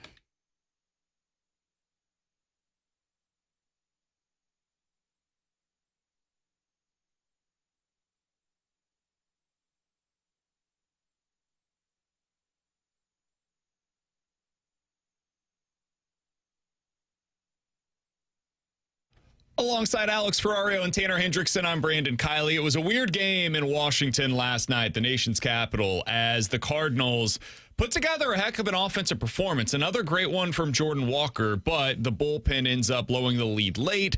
Derrick Goold was there to be able to break it all down over in the St. Louis Post-Dispatch early today. He now joins us via the Callier and Thompson hotline. Derrick, appreciate the time as always, man. How's your day out in D.C.? Lovely. A nice little visit to the Air and Space Museum, and then pop over to see C-3PO and R2-D2 and Stan Musial's bat and Fozzie the Bear at the American History Museum. So nice little day. Yeah, hey, it's beautiful here. That's a nice way to start the day, Derrick. Yeah, no, it was good. Good. No, I figured it's a good day to go see, some of the Apollo mission stuff, right, at the Air and Space Museum. Absolutely. We could spend the next hour talking about that, but we've got a lot to get to with the St. Louis Cardinals. Let's start with the positive, Derrick. That's how we started out the show today, because to me, the biggest storyline for this season is how some of these young players are producing. And Jordan Walker, it's hard to ignore the production that he's starting to put behind his name. I know it's only 10 games, but for you, whether it's your own eyes, people that you're talking to around the league, what do you make of his start to the season, Derrick? He's had quite a road trip. So whatever he did at in that homestand, which was strong, has just kind of continued to amplify here on the road. I mean, you look at some of his defensive plays there in Detroit, and then, of course, the home runs. You got that grand slam that, landed in the Detroit River, and a home run yesterday, and then, of course, that single that was just as impressive, right? I mean, he is not breaking from the approach that he sort of snapped into in that final week or final few days of spring training, and he's getting rewarded for it, which was kind of right the equation that the Cardinals wanted to have happen. Not just the work in the cage, but then for it to carry out on the field so that he didn't go back into the cage wondering would it ever work. He needed some proof of concept, so to speak. But what he needed was really confidence that work was going to pay off, and he's gotten that. And, I've spent some time talking to people or hearing from people about, whether, the production offensively at the plate is also increasing sort of his willingness to play full throttle elsewhere. You think about the stolen base that he had, some of the things he's looking to do, the throws he's had, stuff like that. And, I talked to Jordan about it. He said he wants to really keep things separate, right? He wants to keep defense separate from offense. But he admitted, when things are going good offensively, I wouldn't mind feeling a little bit, more of a swagger going out on defense. And he didn't use the word swagger. I added that. Actually, Marmol used the word swagger too. So, but he said he wouldn't mind, if it works, as opposed to trying to keep them separate so that one didn't leak into the other because of frustration. He said it would be wonderful if the success offensively became this force multiplier for his entire game. On the opposite side of that, Derrick, Nathan Church has really struggled since that opening day. How much more of a leash do you think he has in terms of that left field position, or could we see Thomas Ajacey maybe take over a little bit more at that spot? I think we saw the start of that yesterday. They really did want to encourage Church for what he did going first to third the other night in Detroit, and how big a moment that was, and what that opened up for the bunt and everything that followed. And, they really did kind of celebrate what he did and tell him, look, you're struggling at the plate, but you found a way to help win. But the Thomas Ajacey in left yesterday, good throw. Clearly a team was going to challenge him as an infielder in the outfield, and he pulls off the double play on the fly ball.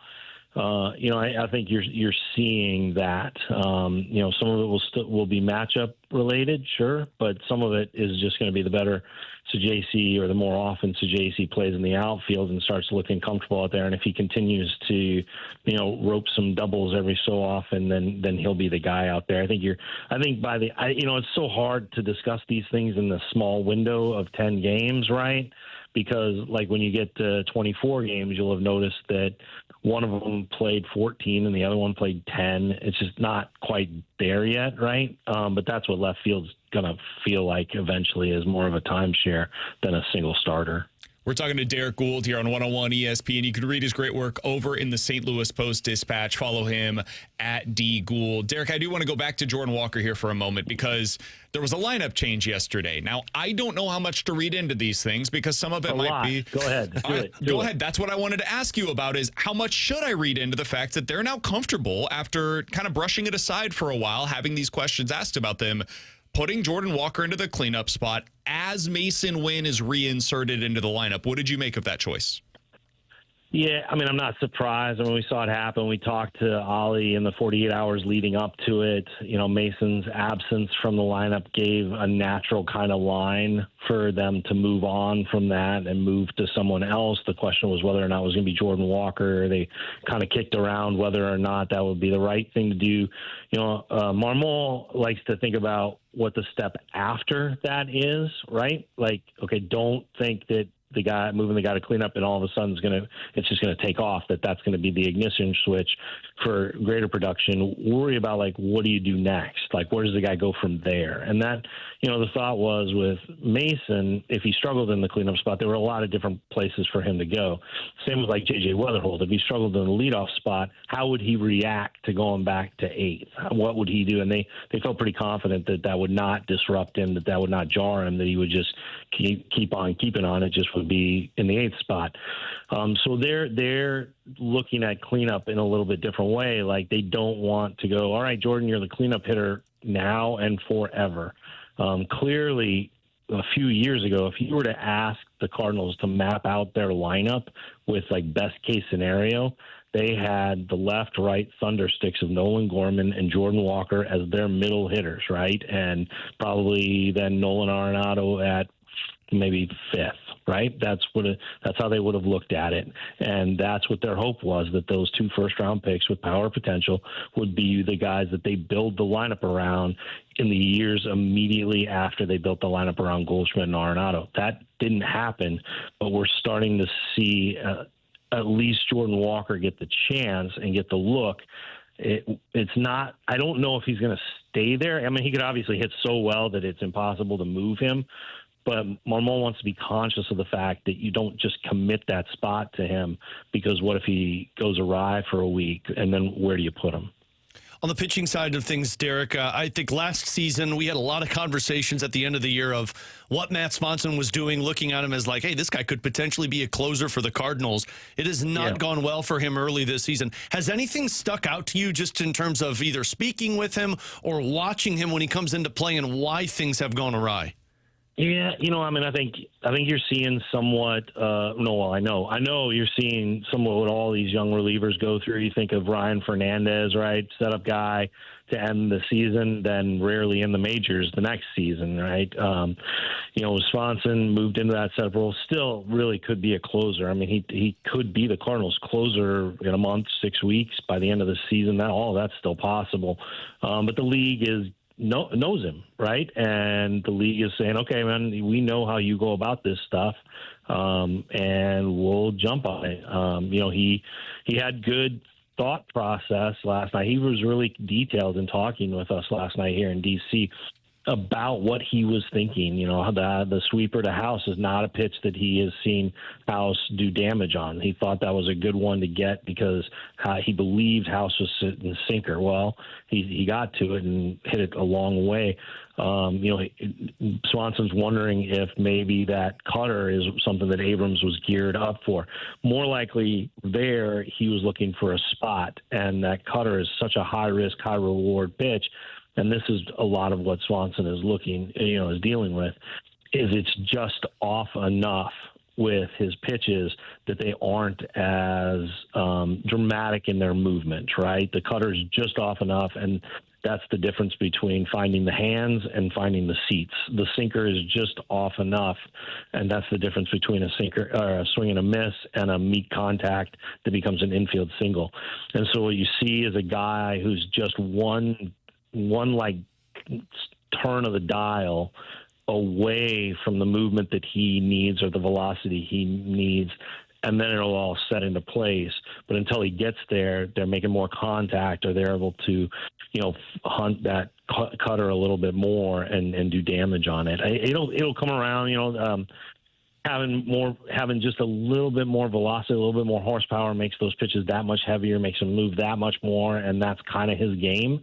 So it'll come around for him. It's just a matter of how does he keep his confidence and keep, kind of pressing through what has been a real rocky start. He was really bothered by yesterday. I've got two follow-ups on the bullpen for you, Derek. One in the immediacy, one a little bit more big picture, which is what you wrote about earlier today in the Post-Dispatch. In the immediacy, let's say Matthew Liberatore goes 5 today. Yeah. What do you think the plan looks like coming out of the bullpen from there? Fingers crossed. Some wishes casting. A whole bunch of 4-leaf clover. No, I'm just kidding. I mean, kind of. I don't know. Yeah, there was only a little bit of snark there. Yeah, I mean, there's some truth there too, I suppose. Boy, what is the plan? Is O'Brien closing today? Like in a best case scenario? He would have closed yesterday. He was being all set up to close. That was the question yesterday. Yeah, I mean, actually, I know. So they're the 5 innings, and are they up? Let's say they're up. Leading? Let's go in this scenario. They're up by a run. Okay, they're up by a run. Then Gordon Graceffo gets the 6th. Right. Let's say, and let's not get into specific lanes and everything, but we could totally do that and make 30 minutes of this conversation. And I'm sure people would love it as we get into like really matchup point. But let's just go. Okay. So 6th inning, all set up. You've got a group of right-handed batters, likely maybe a lefty sprinkled in there. They're going to go to Gordon Graceffo. It's his turn. See what happens. See if he can take that spot. Right. Go pitch very well when thrown into some binds here, fresh from the minors. That's going to earn him a look for this 6th while they reset with Swanson. So there you go. That's the moment. And then you have to avoid Romero. You want to probably avoid Swanson. Stanek, you could probably go back to. But know then that you're going to have to probably give them the next 2 days off. So that's a factor. What they don't want to do is have Schuster be the guy who has to handle the lefty lane, but that's kind of how it sets up tonight, right? I mean, that's sort of where they're at. And, Romero coming early into that game yesterday had such a really ripple effect on how that game played out and also what they do today. Brule they could probably go to, but it sure seems like, and this is real inside baseball, but you guys will love this, all right? There is a sense that if they get in that bind that you describe, the lefty that they go to, they're going to have to look at a roster move tomorrow. Like, right, however this goes. Like if they go to Schuster and he gives them 3 innings or 2.5 and 2 2/3 innings, and then he's not going to be available for multiple days, then how do they look at that as far as like just insurance? If they go to Brule and he definitely won't be available for a few days, then do they go, well, we've been looking for an excuse to get Packy on up here. Here it is. So it's a really fascinating moment for those lefties if it plays out the way you describe it, because one of them is going to have to pitch, and if they're down by 3, it won't matter much. But if they're up and one of those guys has to do a leverage spot, it could be very interesting for where things go in the coming days. And that is exactly what I wanted to get to next, Eric, and we'll finish out on this. What do you think? Who are the next guys up? We did not script this. We did not plan this. No. What are the next names that Cardinals fans should be looking for? Because I'm sure you've seen it in your mentions. We've certainly seen it on the text line. People don't want to see the guys that have already failed here. They want to see somebody new that can either fail or succeed. So for Cardinals fans, what are the names they should have on the horizon? see a whole lot of names. I see a whole lot of name calling in my mentions. To be honest, that makes sense. Us too. Yeah, it's a little bit different. So names. Packy Naughton is probably near the top of that list, right? He had a good spring. They just want to see consistency from him. It's been a long time since he pitched with a reliever's kind of workload. He had that injury. Everybody was very impressed, and he's got a lot of fans in the right places with the Cardinals to be a part of this at some point in time. Scott Blewett is another one. That jump in velocity that he had is real. He's not on the roster. If he was on the roster, I got to imagine, oh, man, it would have been a really tough call for the Cardinals. They might have chosen him to go north with them. When he moved out of camp, when they reassigned him to the minor league side, because he had the minor league contract, he came back and stuck around camp, and they made it clear to him, they're like, hey, you're going to go on the minor league side, transaction-wise, but stick around and pitch in the Grapefruit League games. And he got better. He got better after that. And he's throwing with velocity that is real, not the sag that he's experienced in recent. So he's there. Down the horizon, it's Gastelum is the guy. We'll see how. He's just got the death pitch, and he needs to have the fastball to play off of it and have command of it, and do all the things that you need from a textbook fastball. He gets a textbook fastball. That changeup is so wicked and could be such a devastating pitch to just throw in the middle of those late innings for the Cardinals that you'll see him at some point. Derrick, we always enjoy the great insight that you're able to provide, man. Thanks so much for hopping on with us today. Enjoy the rest of your trip out in Washington, D.C. We'll talk with you again very soon.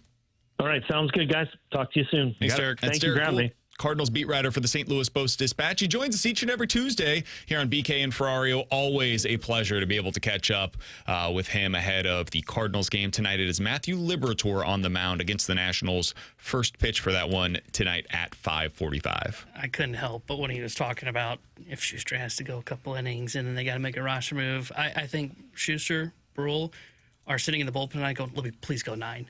I want to keep my big league paycheck. Yep. I don't want to be DFA'd. Matthew Liberatore, please go 9 innings so they don't have to option me or DFA me. I can't imagine they'd go Burrell. That'd be 4 and 5. Well, 4 appearances in 5. The arm doesn't really matter to you as much, right? Arm issues in the past, if I'm not mistaken. You just break it down and then you move on, like they did with Matt Bowman. My guess is they couldn't go to him. It'd have to be Schuster. Yeah, I would think so as well. I wouldn't think that they would. They're going to break Ryan Stanek, too. Was good in his last outing. My guess is you'd see Soriano come in, Graceffo come in, if I was to go about it, and then Schuster for the lefty lane, wherever that may be, and then you finish it out with Riley O'Brien. I think those are the 4 relievers that you see in one order or another tonight. And if it ends up getting out of hand, I think you just see a lot of Schuster. Yeah. And he just eats the innings, and his thank you is tomorrow you're DFA'd. Ouch. I know it sucks, man, but that's the reality of life as a bullpen arm in Major League Baseball. Baseball, am I right? Talking about lanes, that was why I love the game right there. I was like, oh, this is heaven. T-Bone was like, wait, are they competing again? All right, what's going on? Let's do this. 30 minutes on bullpen lanes. I'm in. He's T-Bone. That's Alex. I'm BK. If you missed any of our conversation with Derrick Goold or Jeremy Rutherford earlier today, be sure to check it out after the show at 101ESPN.com or the free 101 ESPN app. Those podcasts are sponsored by Schaefer Door Company. Junk Drawer next here on 101 ESPN.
Open it up. The Junk Drawer with BK and Ferrario.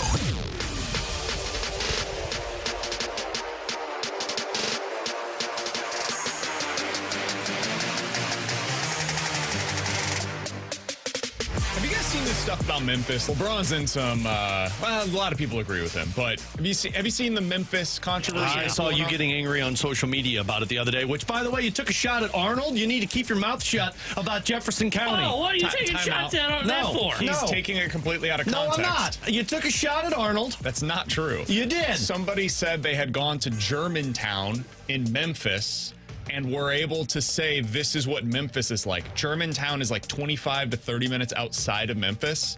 I said that's like going to Arnold and saying you know what St. Louis is like. Arnold's better than St. Louis. Fair. So don't take a shot at it. I wasn't saying that. I was saying it's like 20 minutes away from St. Louis. Jefferson County Unite. Completely out of context. Could not I didn't be see the tweet, further so. away from what I said. My hometown, out your mouth. Fair. So for anybody that has not seen this, LeBron was doing this thing on YouTube, these video clips, whatever. And he went golfing. They asked him a ton of questions over the course of the day, asked him about like food, just a ton of different stuff. And so they're throwing all this stuff onto social media. They got a bunch of clips on it. Honestly, I appreciate LeBron for the first time in like years actually being like a real human being and giving legitimate answers. So it does kind of suck that he got pushed back on like the one time he's been honest about anything. You're not going to see him anymore. Yeah. Well, I hope you enjoyed it, ladies and gentlemen. He said, hey, yeah, Memphis, hate going there. Wish they would move the franchise to Nashville. I hate playing in Memphis. The hotels are crap and I can't do anything out there. I don't want to go to Beale Street. I'm 41 years old. Okay. Fun story about Memphis. The only time I've been there, bed bugs at the hotel that I went to. When you went for my bachelor party? No, well, I didn't stay in Memphis for your bachelor party. I stayed outside of Memphis, so like the Arnold. Probably. It was beautiful, by the way. No, we stayed somewhere like right outside Beale Street for a concert. It was me and Katie, and we went in. There were bed bugs. We left. Reason I bring this up. So, have that narrative for you.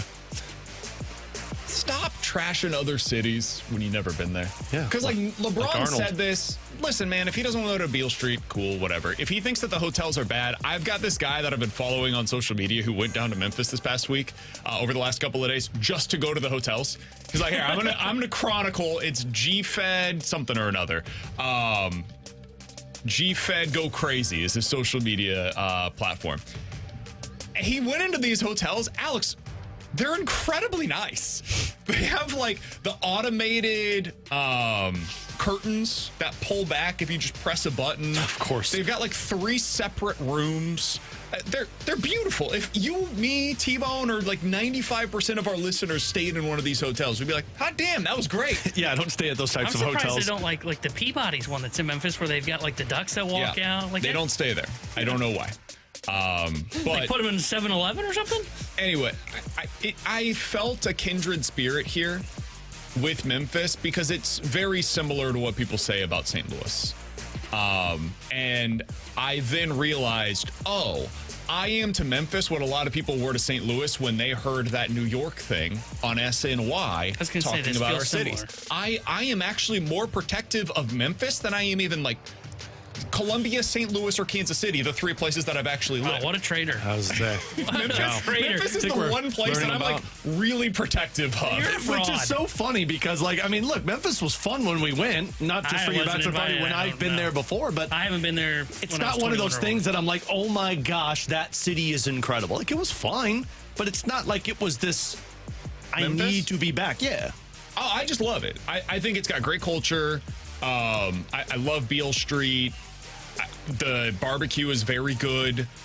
Food in general is really good there. I love the music in the city. I like you can go anywhere and see live music and it's awesome at any time in the city. And that just like plays for me. So I know, T-Bone, you do not like live music. You're not somebody that enjoys going to see it. I kind of like when you go to like a bar and they're doing it. Yeah, like that. I'm just not a big on King's concerts. Is awesome. Yeah. It's great. When we went to for his bachelor party, it was too loud. Like I hear LeBron saying that, and then he brings up Nashville, which is a nightmare there on Broadway. Like that's a lot. And yeah, he's like saying move the team there. Like, okay, so you don't want to go to Beale Street, but if you're going to Nashville, I'm assuming you're going to Broadway. I don't know, LeBron. You sound like BK. You sound like a fraud to me. Whoa. Why am I a fraud? What happened? Because you're not protecting St. Louis and Kansas City and Columbia, but you're protecting Memphis? What the bleep is that? Yeah, I think I'm protective of it because a lot of people approach it the way that Alex just did. Now, Alex didn't go to the same degree as like LeBron. Yeah, I mean, I'm not going to just bet. Like, it's not a bad place. It's just, it's not like one of those things that I seek out to go to. Yeah, I think He's Memphis also old is like LeBron.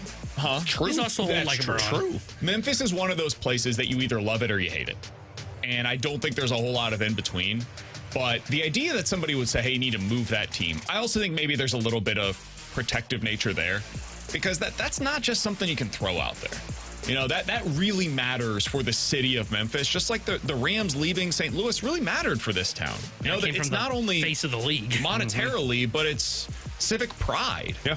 So the idea that Memphis would lose their one professional sports team that they have because one of the leading, most prominent voices within the league, who's probably going to eventually be an owner of an NBA team, maybe in Nashville, is talking about this. I don't know, man. It rubbed me the wrong way. And you guys know how much I love LeBron, but this was the moment where I was like, I don't know, maybe I'm not a LeBron guy anymore. I saw BK out here defending Memphis on Twitter, and I'm like, what is happening right now?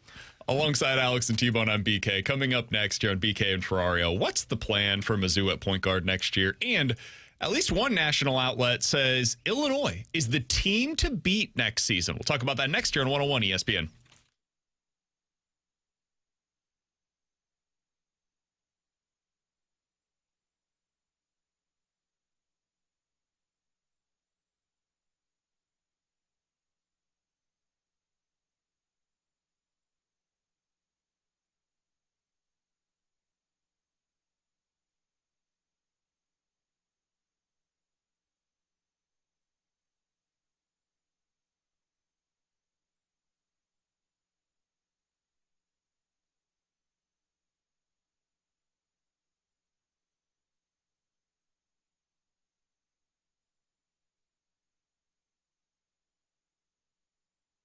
I'm Dr. TJ from the Institute of Natural Health. I'm inviting you to check out our show, Wellness One, every Sunday at 7 a.m. right here on ESPN. On Wellness One, we talk about how to optimize your health as well as all things health-related. We discuss how to take control of your health by being your own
and T-Bone. I'm BK. Coming up in 15 minutes, we'll get into Bet It or Forget It. You guys give us a scenario. We will tell you if we are betting it or forgetting it here on 101 ESPN. But right now, so Mizzou yesterday, it was announced that T.O. Barrett is going to enter the transfer portal. For college basketball, the portal officially opened at like midnight last night, Alex, right after the college basketball season officially came to an end. Michigan, now get to work. Yeah, congrats on your victory. Yep. So now it is time for everybody else to talk about how they can become the next Michigan, where they had 5 starters, all from the transfer portal. Maybe somebody else can become that this cycle. Definitely going to be Mizzou.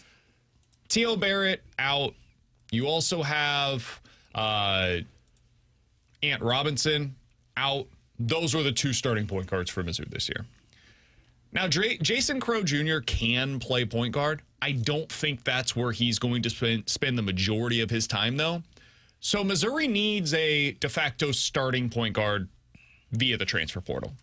They also need a starting center via the transfer portal. They also might need one other starter, considering the fact that the only guy that remains from their starting 5 from a year ago is Trent Pierce. That's pretty much it. Man, that's a lot to get in this cycle, man. And Alex, the reason I saw a lot of Mizzou fans yesterday were kind of celebrating the fact that T.O. Barrett is gone now. And wow, I guess I understand where they're coming from. T.O. Barrett was erratic. He was not always this player that, played with great composure. The turnovers were alarming. He's a very up and down type of a player. And in the tournament, he was really bad, both in the SEC tournament and ultimately in the NCAA tournament. You got to replace him with somebody better, though. And I've seen this happen in the past where people will say, oh, look, Mizzou has all this money to spend in the portal. And yeah, in theory, they do. But Dennis Gates has traditionally spread that out over a great number of players. He went into the portal last year and got Sean Phillips, Sebastian Mack, Jaden Stone, Javon Porter, and Luke Northweather. That was 5 players via the portal.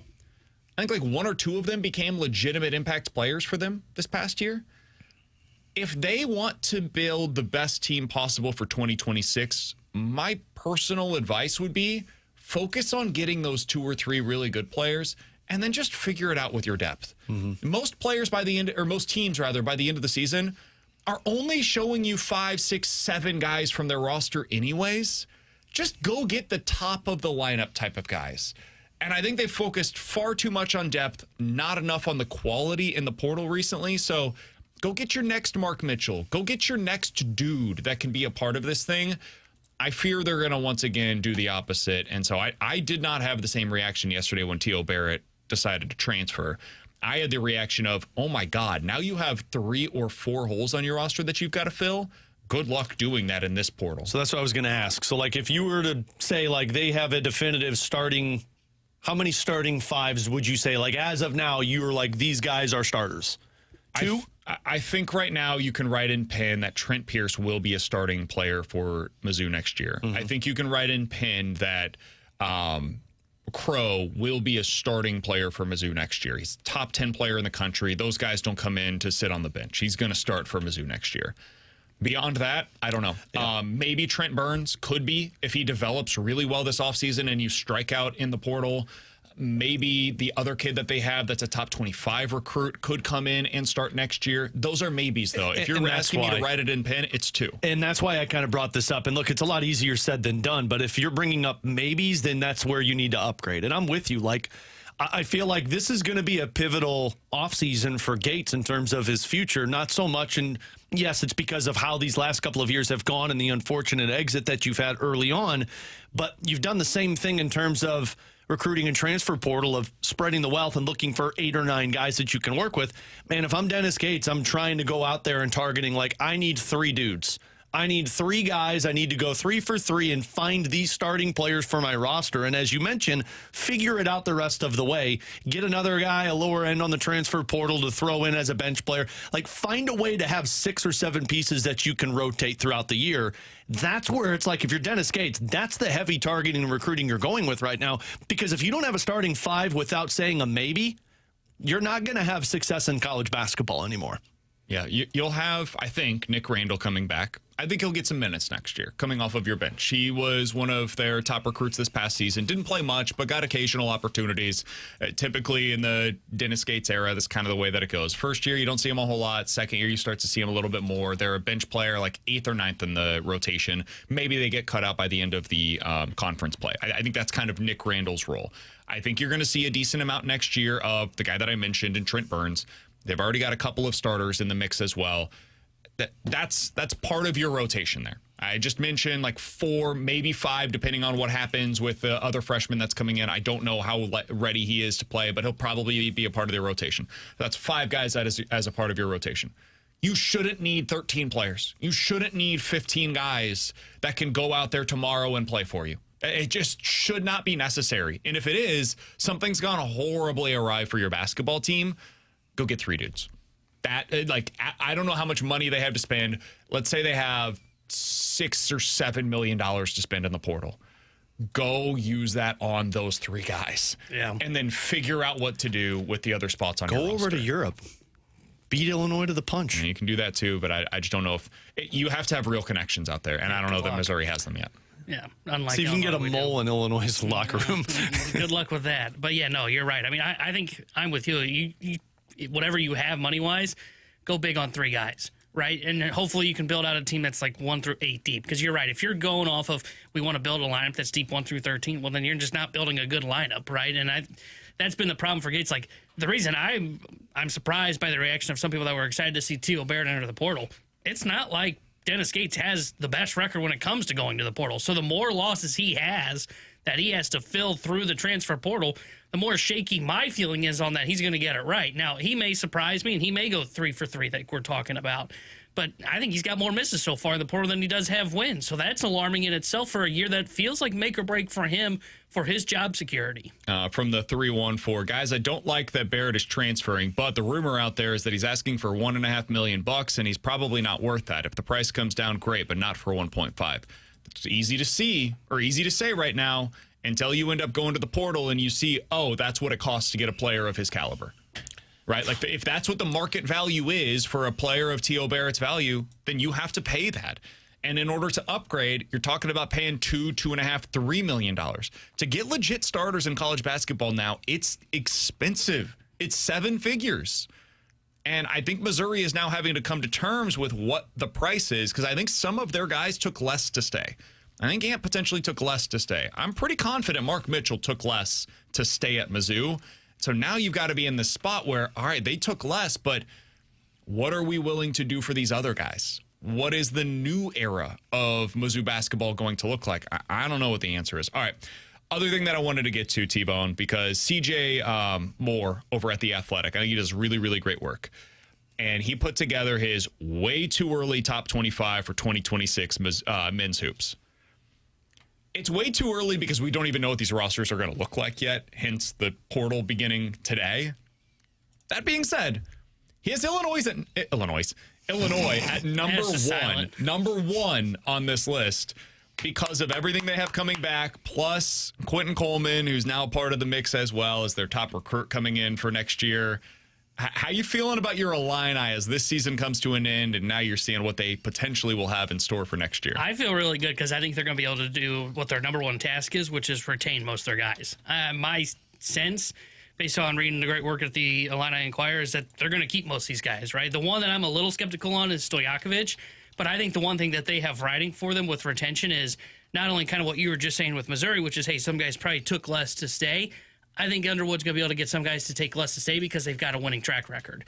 And they're probably a piece or two away from really reloading this thing, and if not just reloading, but getting better, right? Like, it sounds like they're in on the best guard in the country that's out of Wisconsin. I think they've got a chance at John Blackwell. If they get him, now you're talking about a team that's got a legit score to go to with a good freshman that's coming in on top of the great pieces that you already had. That's a really good program. I can't do another year of this. Yeah. You better get used to it. ILL, baby. Unfortunately, you best get used to it. Better to forget it is next. It should be 500 this year.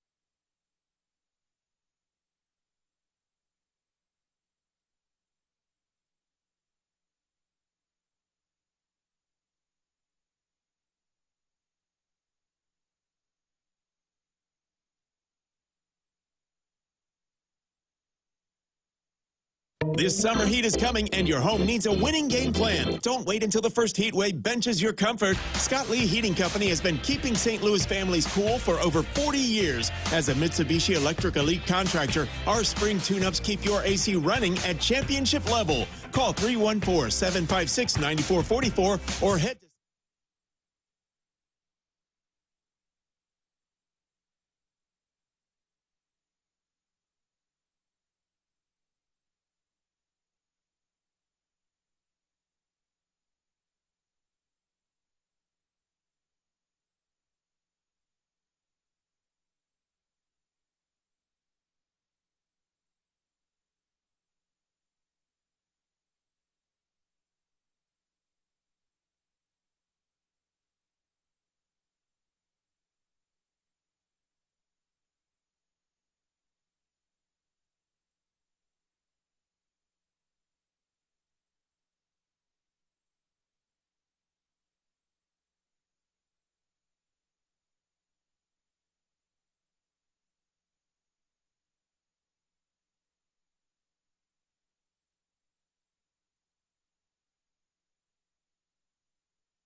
Vegas sets them up, and we're here to make the call. It's BK and Ferrario's Bet It or Forget It on 101 ESPN.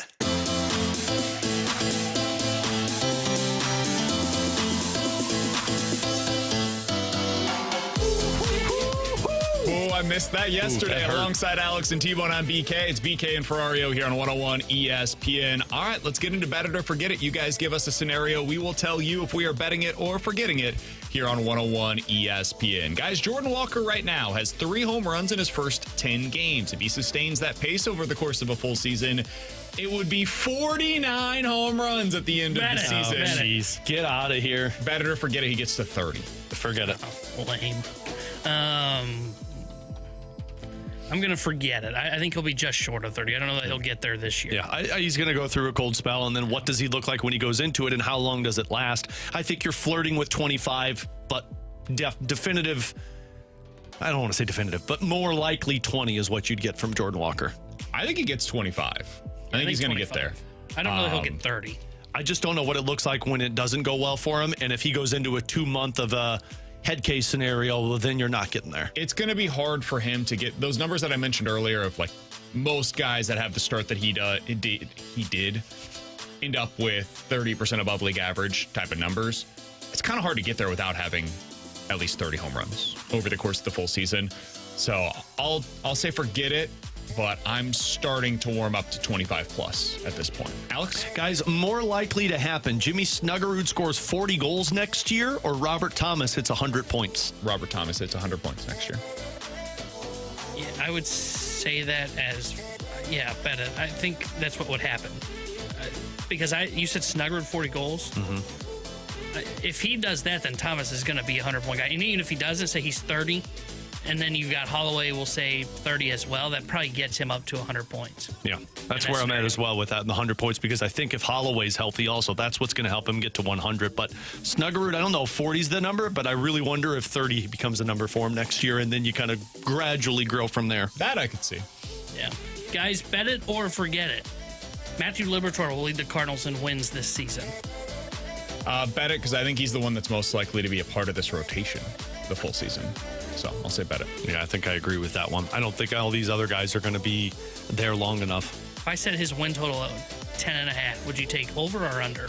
Probably go under, just as smart money, but I'd go over. I think that's a good number.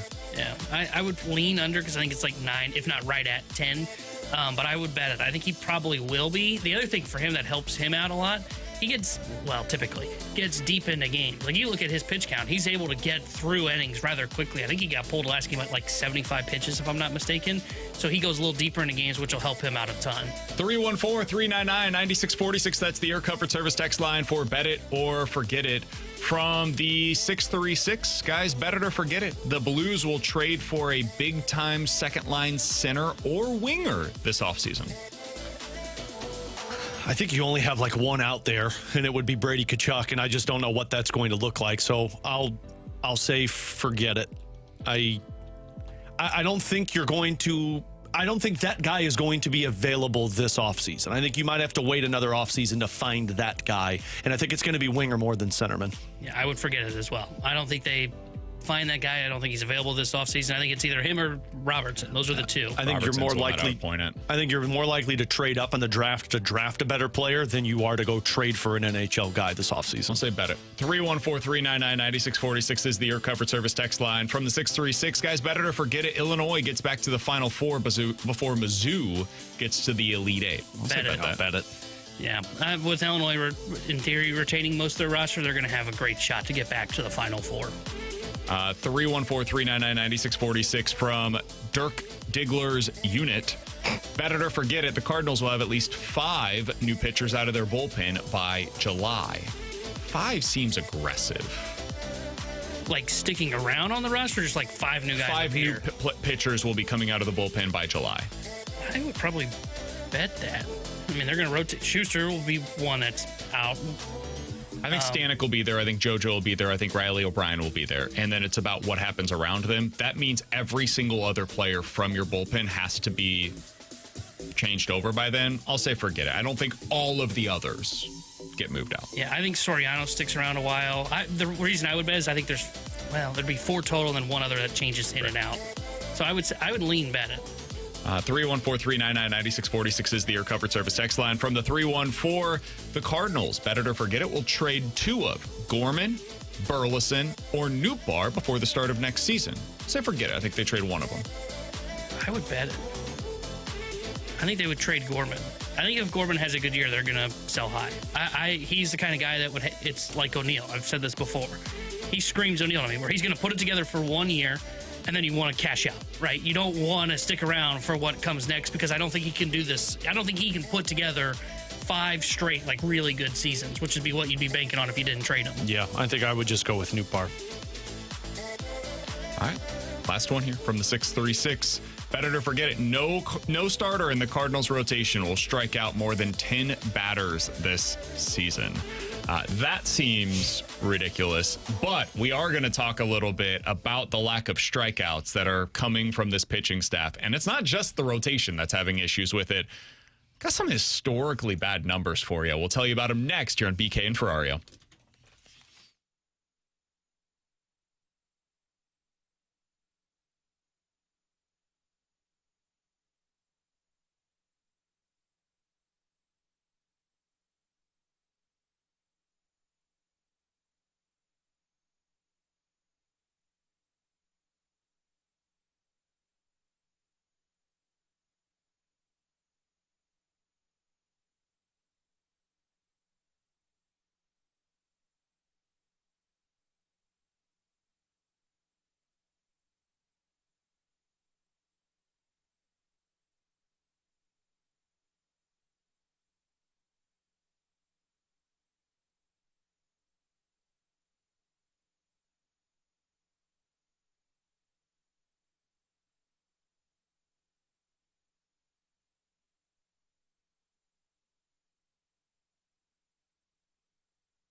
Tanner Hendrickson here, the Sports Center update brought to you by Universal Windows Direct. Blues back in action tonight as they host the Colorado Avalanche. We'll have pregame coverage starting at 6 o'clock with Alex Ferrario. Puck drop at 7 o'clock with Chris Carver and Joey Vitale. And the Cardinals back in action tonight as it's game 2 of their 3-game set at the Washington Nationals. Matthew Liberatore will get the start for St. Louis. The Sports Center update was brought to you by Universal Windows Direct. You'll be saying, I love my windows.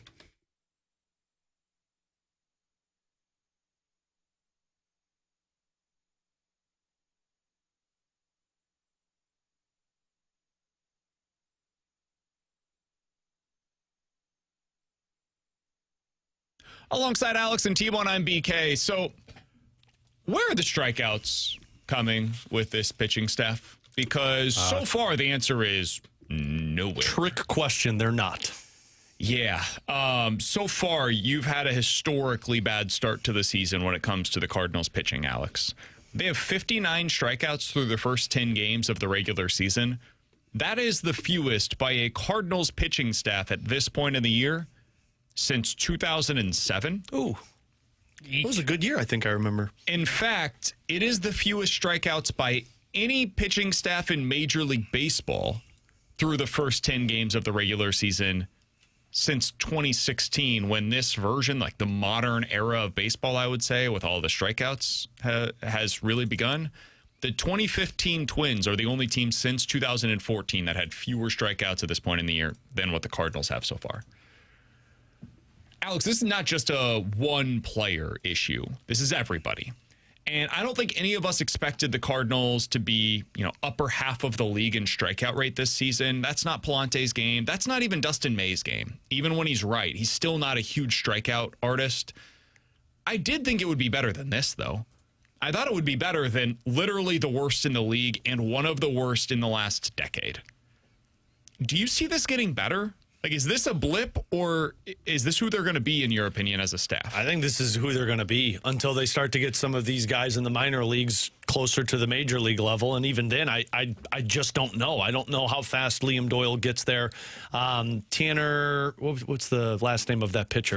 Franklin, thank you. It's going to be a while for him. Yeah, every time I want to say Tanner, like I have well, every time I want to say it, it's Tanner Scott, and I know that's not who he is. But yeah, Tanner Franklin, you got a while. I want to go that. Ryan Franklin or Tanner Scott, neither of which is correct. You just have to remember to combine them together. So I look at this rotation, I look at this bullpen, and it's not like guys are just underperforming. They're guys that I just don't think have strikeout stuff. Swanson had it last year, but maybe we're seeing that was a small sample size. Like Riley O'Brien is good enough for you there. But on the starting pitcher side, I think your only hope for that to improve is Dustin May. And Dustin May just hasn't had it this year, and who knows if he's going to. But Liberatore, McGreevy, Leahy, Palante, all of these guys I think are who we think they are, and there's not strikeout stuff there. Yeah, the only guy that I really thought would have more would be May and Libby. And the reason I thought more on Libby was just because of the stuff we were seeing coming out of spring training. I mean, we talked with Eno Saris, who's one of the best in the business when it comes to just covering pitching by itself. And he said, like, hey, the advanced metrics say the stuff is up. And then I watched Libby his first 2 starts, and I go, stuff doesn't look that up to me. It looks kind of blah, in my opinion. And he's not missing bats. So those would be the only 2 guys in the rotation. The bullpen, I'm not really surprised to see, like, Swanson, like his numbers, I said this when I made that stupid T-Bone 3 prediction, but his numbers seem to suggest, okay, yeah, odds are he's not going to have a 190 ERA because he doesn't miss a lot of bats. He doesn't get a lot of chase. So I'm not surprised to see him regress. Brule's another guy that doesn't really strike anybody out. He's a typical junk lefty that keeps it on the ground. And you look at the other righties, and it's a whole bunch of like Stanek can, but half the time he doesn't know where it's going. Same with Soriano. He can. Half the time he doesn't know where it's going. So I'm not surprised, and I also don't think it's that big a deal right now. And the reason I say that is because it's year 1 of the rebuild. And we all know the reason that they're in a rebuild, it's not so much on the position player side, though it did have a factor into this. They entered into a rebuild because they didn't have any pitching. Their pitching pipeline just completely dried up. So I'm not too concerned. If we were having this conversation and guys like Liam Doyle, Tanner Franklin, who you had mentioned, Sanger were all up here, Quinn Matthews, Mach, if those guys were here and we were having this conversation, I would be sounding the red alarm bells because those are supposed to be your strikeout guys. They're not here yet. So the fact that they're not missing any bats isn't all that concerning for me, even though the numbers are putrid. It's alarming, but not concerning long term. It's alarming for the here and now. Like for 2026, it's really not good. You can't win this way. It's not a sustainable model. I'm not overly concerned about that because you're in a rebuild. That's what I'm saying. For right now, it's an alarming thing if you're watching the Cardinals day to day. Long term, to get out of the rebuild, it is what it is. I mean, it's their reality that they have to deal with this season. T-Bone, I think you mentioned it. Fitz, Dobbins, Matthews. Those are the guys at AAA that can help this.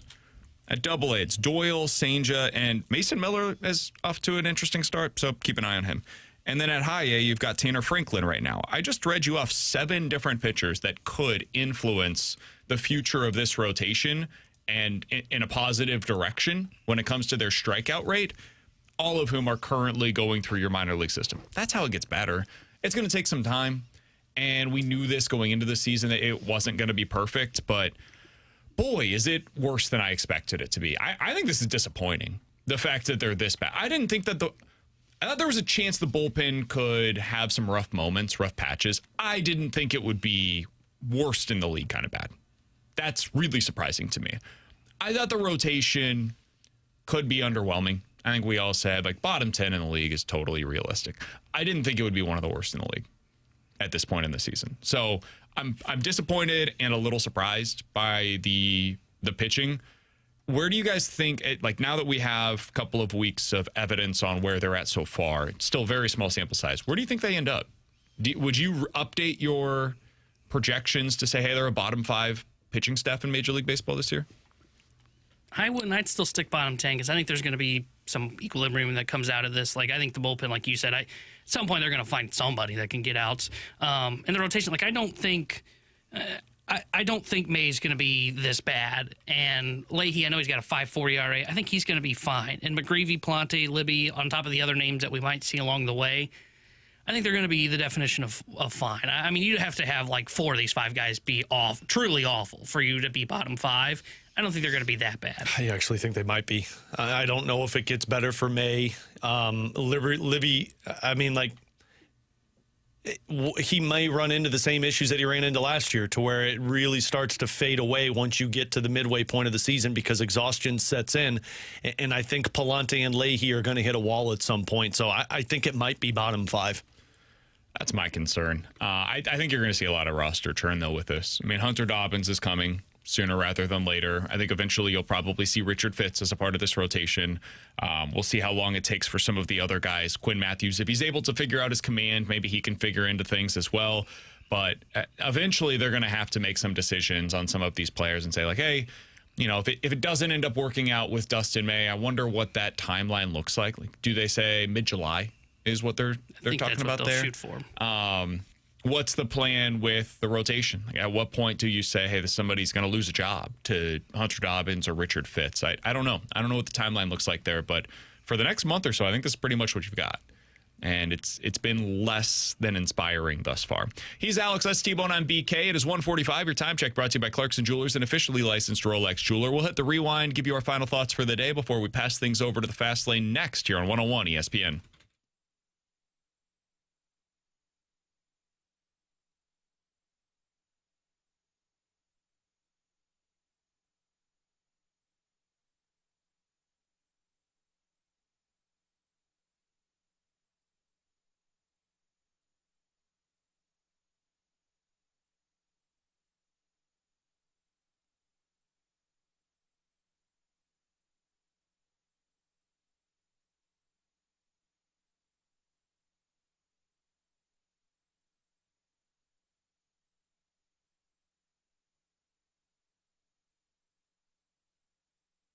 Hey, it's BK. It is time for you to unlock your inner champion. The place to do so is with my friends over at Victory Men's Health. They have a ton of great services. They also have a supplement shop. You can get help with your gut health. Maybe you need something for your immune support, brain health. They've got all of that over at Victory Men's Health. Biggest things, though, that they have to offer, most people go in for testosterone optimization, weight loss goals, sexual health. They can help you out with that. Book that first appointment today online at victorymenshealth.com. When you get there, it's a super easy process. Put in your name, email, phone number. Tell them BK with 101 ESPN sent you, and then tell them what it means for you to unlock your inner champion. For me, that meant going over there and finding out where I was deficient. What exactly am I missing? I did a blood draw, and they were able to go in there with a personalized one-on-one meeting And I put together a plan for me to become the best version of myself. Now, each and every month, they send me a shipment with all of the nutrients, all of the supplements that I need in order to unlock my inner champion. It's a super easy process. It's all available for you today at the 4 great locations, Victory Men's Health, and online at victorymenshealth.com.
Let's run it back with a daily rewind on BK and Ferrario. Brought to you by Gloria Loom, your home sold guaranteed realty. Selling your home begins at GloriaHasTheBuyers.com.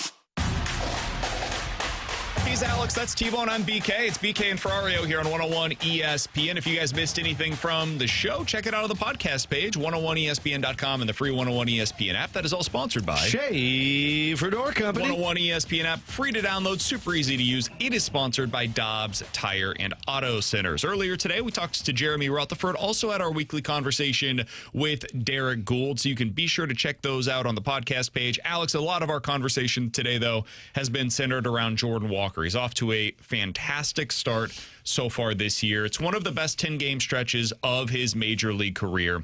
So far through 10 games, he has 11 hits and 3 home runs.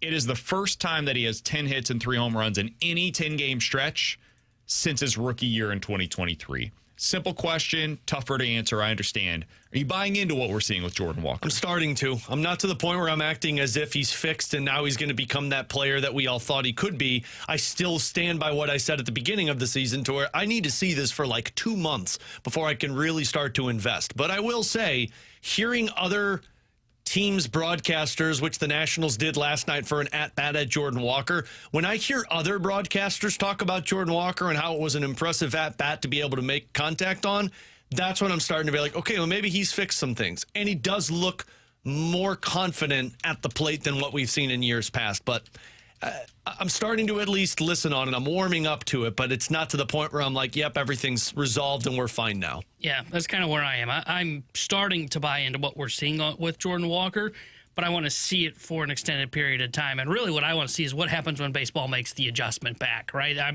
Baseball's clearly been surprised by him here in the first 10 games. He's not chasing after the slider. They're trying to go change it blown in. He's not biting on it. What's the next adjustment coming from Major League Baseball? And then what does he look like? And how does he react to his first 1 for 20 stretch that he goes through? Will he revert back to old habits and get away from the changes that are working for him right now? That's why I'm with Alex. I think right now you can start to buy in. I wouldn't jump in the pool completely just yet. The water's still a little cold, but I'm waiting to see what he looks like in the next month here, and then I'll be willing to decide firmly. Water feels warm over here. I'm splashing around. It feels good, in the pool. There we go, T-Bone. I don't know. If I'm not allowing myself to buy into this, I don't really know what else to watch for this year. Watch Weatherholt. Yeah, I mean, that's fine too, man. This is a hell of a lot more fun than what Weatherholt's doing. And I'm not saying that to bash Weatherholt. He's been really good so far this year, especially for a rookie. But they're basically the same age, and Walker's showing a ceiling right now that I don't think Weatherholt has. Walker's ceiling is potential 5-tool type of player. I know we always say this, hey, it's tough to bring up other names in response to this, but Matt Holliday, what he did as a Cardinal, that's in the range of outcomes for Jordan Walker in a way that I'm not sure it is for somebody like J.J. Weatherholt. And to be able to say, hey, you leave this season and you get nothing else. The pitching stinks. J.J. was just good. Burley's the same guy. Herrera's the same guy. He's still not a catcher behind the plate. All of these things are still true. And Walker takes that step and becomes, 30% above league average, 850 OPS, hit 290, 28 bombs over the course of the year. If that happens, it is the single most important outcome that you could get out of this season, in my opinion. So I'm allowing myself to buy in. I think there are real tangible changes that have been made here. His stance is different. The swing looks kind of similar, but because of the pitch selection and the pitch recognition, the outcomes are much, much better. I'm allowing myself to buy in. T-Bone's got a very fair point, though. There's going to be a stretch here where it looks ugly again because it happens for everybody. And I'm very curious to see what it looks like on the other side of that thing. Can he get back to this? Because right now he looks like he's playing free and he looks like he's playing with confidence. Yeah, and how long are you in that slump? That's going to be the determining factor for a guy like Jordan Walker. Do you go into it and it's 2 weeks? A Gorman slump? Yeah, or do you go into it and you're completely broken and they need to consider doing Memphis again? Last night we did get to see the national championship game. What was your biggest takeaway from it, Alex? I mean, just for how elite Michigan was and how perfect it felt like that roster was. They were big, they could shoot, played physical, but as you mentioned, you give credit to UConn. I mean, for all of the talk of the tournament being so different now and it lost all of that luster of the Cinderella team, man, that was a fun finish from the Final Four on. Yeah, mine would be Michigan. I mean, what a buzzsaw that Dusty May built there in year freaking 2 with the Wolverines and doing it all in the transfer portal, which is something to where, I mean, even Josh Schertz said it. He was talking from the mid-major level, but it's so hard to go perfect in the transfer portal, and he did exactly that. He nailed everything. I mean, his starting 5 was from the portal last night, so what a buzzsaw he was able to build, and they're not going anywhere. Mine was Dusty May as well. The fact that he was able to do this at FAU, gets to the Final Four, he's that Cinderella story with them, and then a couple of years later, he's able to win the championship game at Michigan. This is not what you see from Cinderella story coaches typically. Most of them go the way of Shaka Smart, who makes it to the Final Four with VCU in 2011 and then never advanced beyond the Sweet 16 after. And that's, again, not a shot at these guys, but a lot of the time, that's the best that it will ever be. That moment, it doesn't get any better than that ever again. But for Dusty May, not only did it get better, he earned the greatest possible outcome in a season in which his team was very clearly the best in the country from start to finish. You don't see that very often where a team is able to go pole to pole as the best in the country, and that's exactly what Michigan was just able to accomplish. Last thing here, Blues back in action this evening, Alex. It is a really tough road for them to get into the postseason. It's about a 4% chance, according to moneypuck.com, for them to get in. Meanwhile, about a 5% chance to get the number 1 overall pick at their current odds. So, according to that, better to be number 1 overall pick than to get into the playoffs. So put that in perspective there. There is still a chance, though. Yeah. and it starts with a win tonight against Colorado. How you feeling going into this one? I mean, fine. I feel fine about it because they've played so well since the Olympic break. Even with the slip-ups in San Jose and L.A., they just didn't come out ready to play in the first period. They got to their game. Colorado, I imagine, is going to be very pissed off as to how that one went. I looked at this when I was doing some prep. Nathan McKinnon, he was held to 0 points in that game on Sunday against the Blues. It has only happened 17 times this season, and in the games following, no points for Nathan McKinnon, 14 goals and 35 points in those 16 games. I'm betting on him to score a goal tonight. And they're going to get Nichushkin and... That's how you respond. Yeah. They're going to get Nichushkin and Roy back, so they're going to have all of their forwards available. I kind of wonder if Cale Makar is going to be playing in this one, and they're trying to play it off. So, look, you can't lose if you want playoff hopes. This one is going to be probably the toughest challenge that you're going to go through the rest of the way because Colorado is going to be very pissed off. And they can clinch the Western Conference if they pick up 2 points tonight. Man. And they're going against Wedgwood, too, not Blackwood. Wedgwood's their better goaltender. Is it going to be Hofer in net tonight? Yeah. Do we know? Yeah. I think so. Yeah. It was Hofer in the starter's net today. Perfect. Yeah, I thought I saw that. And Buch the on the fourth line. Perfect. No, I would go with him. We talked about this yesterday. I would go with him in, I think it's 4 of the last 6 minimum, probably 5 of the last 6. I'm with you. The more you win, the more you play. I'd play him in all of them the rest of the way with the exception of that back-to-back because I want to see what he looks like as a number 1 because he's your number 1 next year. And then Buch is on the fourth line. No other changes, it looks like. Blues versus the Abs tonight. Pre-game coverage starts at 6. Puck drop right here on 101 ESPN at 7 o'clock. For Alex Ferrario and Tanner Hendrickson, I'm Brandon Kiley. We'll have Chris Kerber, the voice of the Blues, on with us tomorrow. We'll be back tomorrow at 11 a.m. The Fast Lane's next here on 101 ESPN.